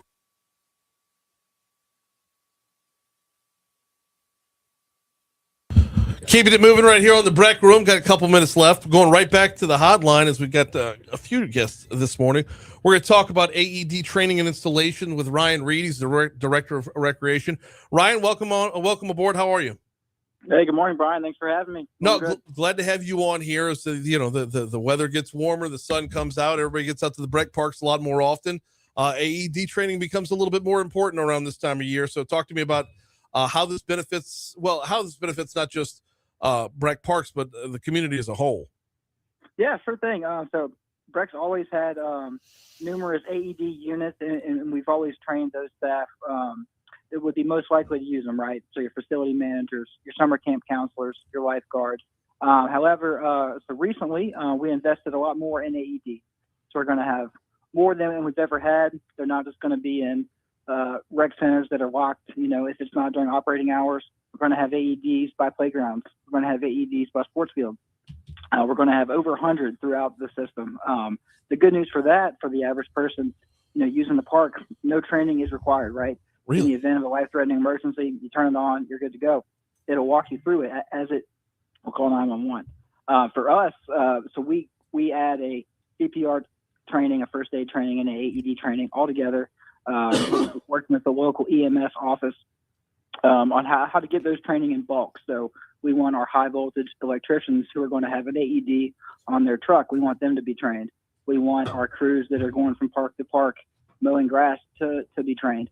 And so these are the staff that we haven't always focused on over the years. It's usually been this public facing people, but in this new collective effort, we're going to be ensuring that our employees are safe too. What kind of volume are we talking about here? I mean, how many units are we looking at, and where would we find them? Yeah, so we're gonna be at 124, and just to kind of put that in perspective, up until about this year, we've always had between 30 and 40 at our peak, and some of those we owned, some of those we leased. We did different models, but with the executive leadership that we have now, we wanted to really go all in on this. It's a very important subject. It's the biggest investment that we'll make that we hope we never have to use. Right. But in the event of a life-threatening emergency, right, we have 124 of these things. Now, some parks that are really busy, Highland Road Park, for example, it's going to have 3 or 4. Right. There's going to be one by the tennis courts. There's going to be one inside the gym, one by the splash pad, and then one over across the street at the observatory. Some parks may have 1, some may have 4. But anywhere where there's a high volume of people, we want to make sure that there's one of those within eyesight. Well, and Highland Road is one where you have both the high volume of people and the square footage. I mean, you got a lot of room to get around. Sure thing. Yep. We got Ryan Reed on with us for just another minute or two, talk about AED training and installations. Timeline this for me, man. How long does it take to train somebody up? So for us, actually tomorrow, the manufacturer is coming to give us an orientation on the device itself, just how to turn it on, how to change the pads, how to do all that preventative maintenance stuff that we're going to do every 30 days, checking out these units. The class that we do is usually about an 8-hour program. It's a certification that gets for 2 years. Our goal is to have about 100 of our staff trained within the first 60 days. We're going to put a big emphasis on getting ready for summer. A lot of those people are going to be trained in the next 2 weeks. Get up to 100 by the next 60 days, and then kind of looking at the agency as a whole, right, there's probably 200, 250 positions that we've identified that are going to need this training. And so our goal is to get everybody trained up by end of the year, and then it'll just be on a 2-year rotation from there. He is Ryan Reed. Appreciate a couple minutes this morning. Thank you so much. Yes, sir. Take care. Y'all have a good one. You do the same. We got just a couple minutes to go on the BREC Room. Want to pivot back to Janet and Maurice real quick because we got a few different things to talk about. Memorial Day weekend is upon us, the unofficial start of summer, which means it's Liberty Lagoon time. It is, and we're going to be opening on Saturday for the first day for the public. Very, very cool stuff, and a lot went into the back end on this to get it up where it needs to be. We have done so much work there. We've re-sanded all of the slides. All of them are resurfaced, painted. The park looks really good. And we did a dry run this weekend with the staff. Yesterday ended up being a beautiful day. Thought we were going to have storms, but didn't end up that way. So and Howell Park swim lessons. And Howell Park, we're doing 4 times as many swim lessons at Howell Park this year than we have in the That's past. incredible. So yeah, gotta love that. Yep. Gotta And then love we'll that. be doing swim lessons at all the different pools. Very cool stuff. Hey, while we have just another quick minute to go here before we get out, talk to me a little bit about the advancements on safety and the partnership with BRPD. Great. We had a fantastic meeting with the law enforcement, the mayors, all 5 mayors, the police chiefs from the police departments from the different cities, the sheriff's department. Had a very good, what we call the good reset meeting on how we're going to work together, how we're going to collaborate. And we're now moving to having a weekly session with them to keep up with all the things we're going to do to collaborate, share data, work much faster. The goal is to work much faster, more efficiently to create preventative crime tactics, as well as post-event speed and communication. So we're really excited that we're all work very well together. It's amazing that this has never been there in the past. It's one of those things that when you brought it up a couple weeks ago, I was like, how is this not the model beforehand? Right. It's good on y'all for tackling it. Everybody, we had 25 people in the room representing all the different agencies that we talked about, and the excitement was there, the commitment was there. Everybody's so much part. We could have been in 3 hours and not be bored. So therefore, we took it on to a weekly discussion. But no, I'm excited about how everybody's really, really connected and committed to this. 30 seconds left. I would be remiss if I didn't mention the new announcement about the new incoming superintendent, but we're not across the finish line yet. Right. Correct. We haven't signed any contracts yet, so we're going to withhold any information until we get that done. Understand? No, I understand, but I mean, it's no way we don't have you here for half an hour and at least not bring it up. No, perfect. Sure. You've been listening to the BREC Room as part of Mornings with Brian Haldane, Janet, Maurice. Always appreciate it, man. Thank you. We're all done. Moon's next. All right, Facebook. We're out. Oh my word.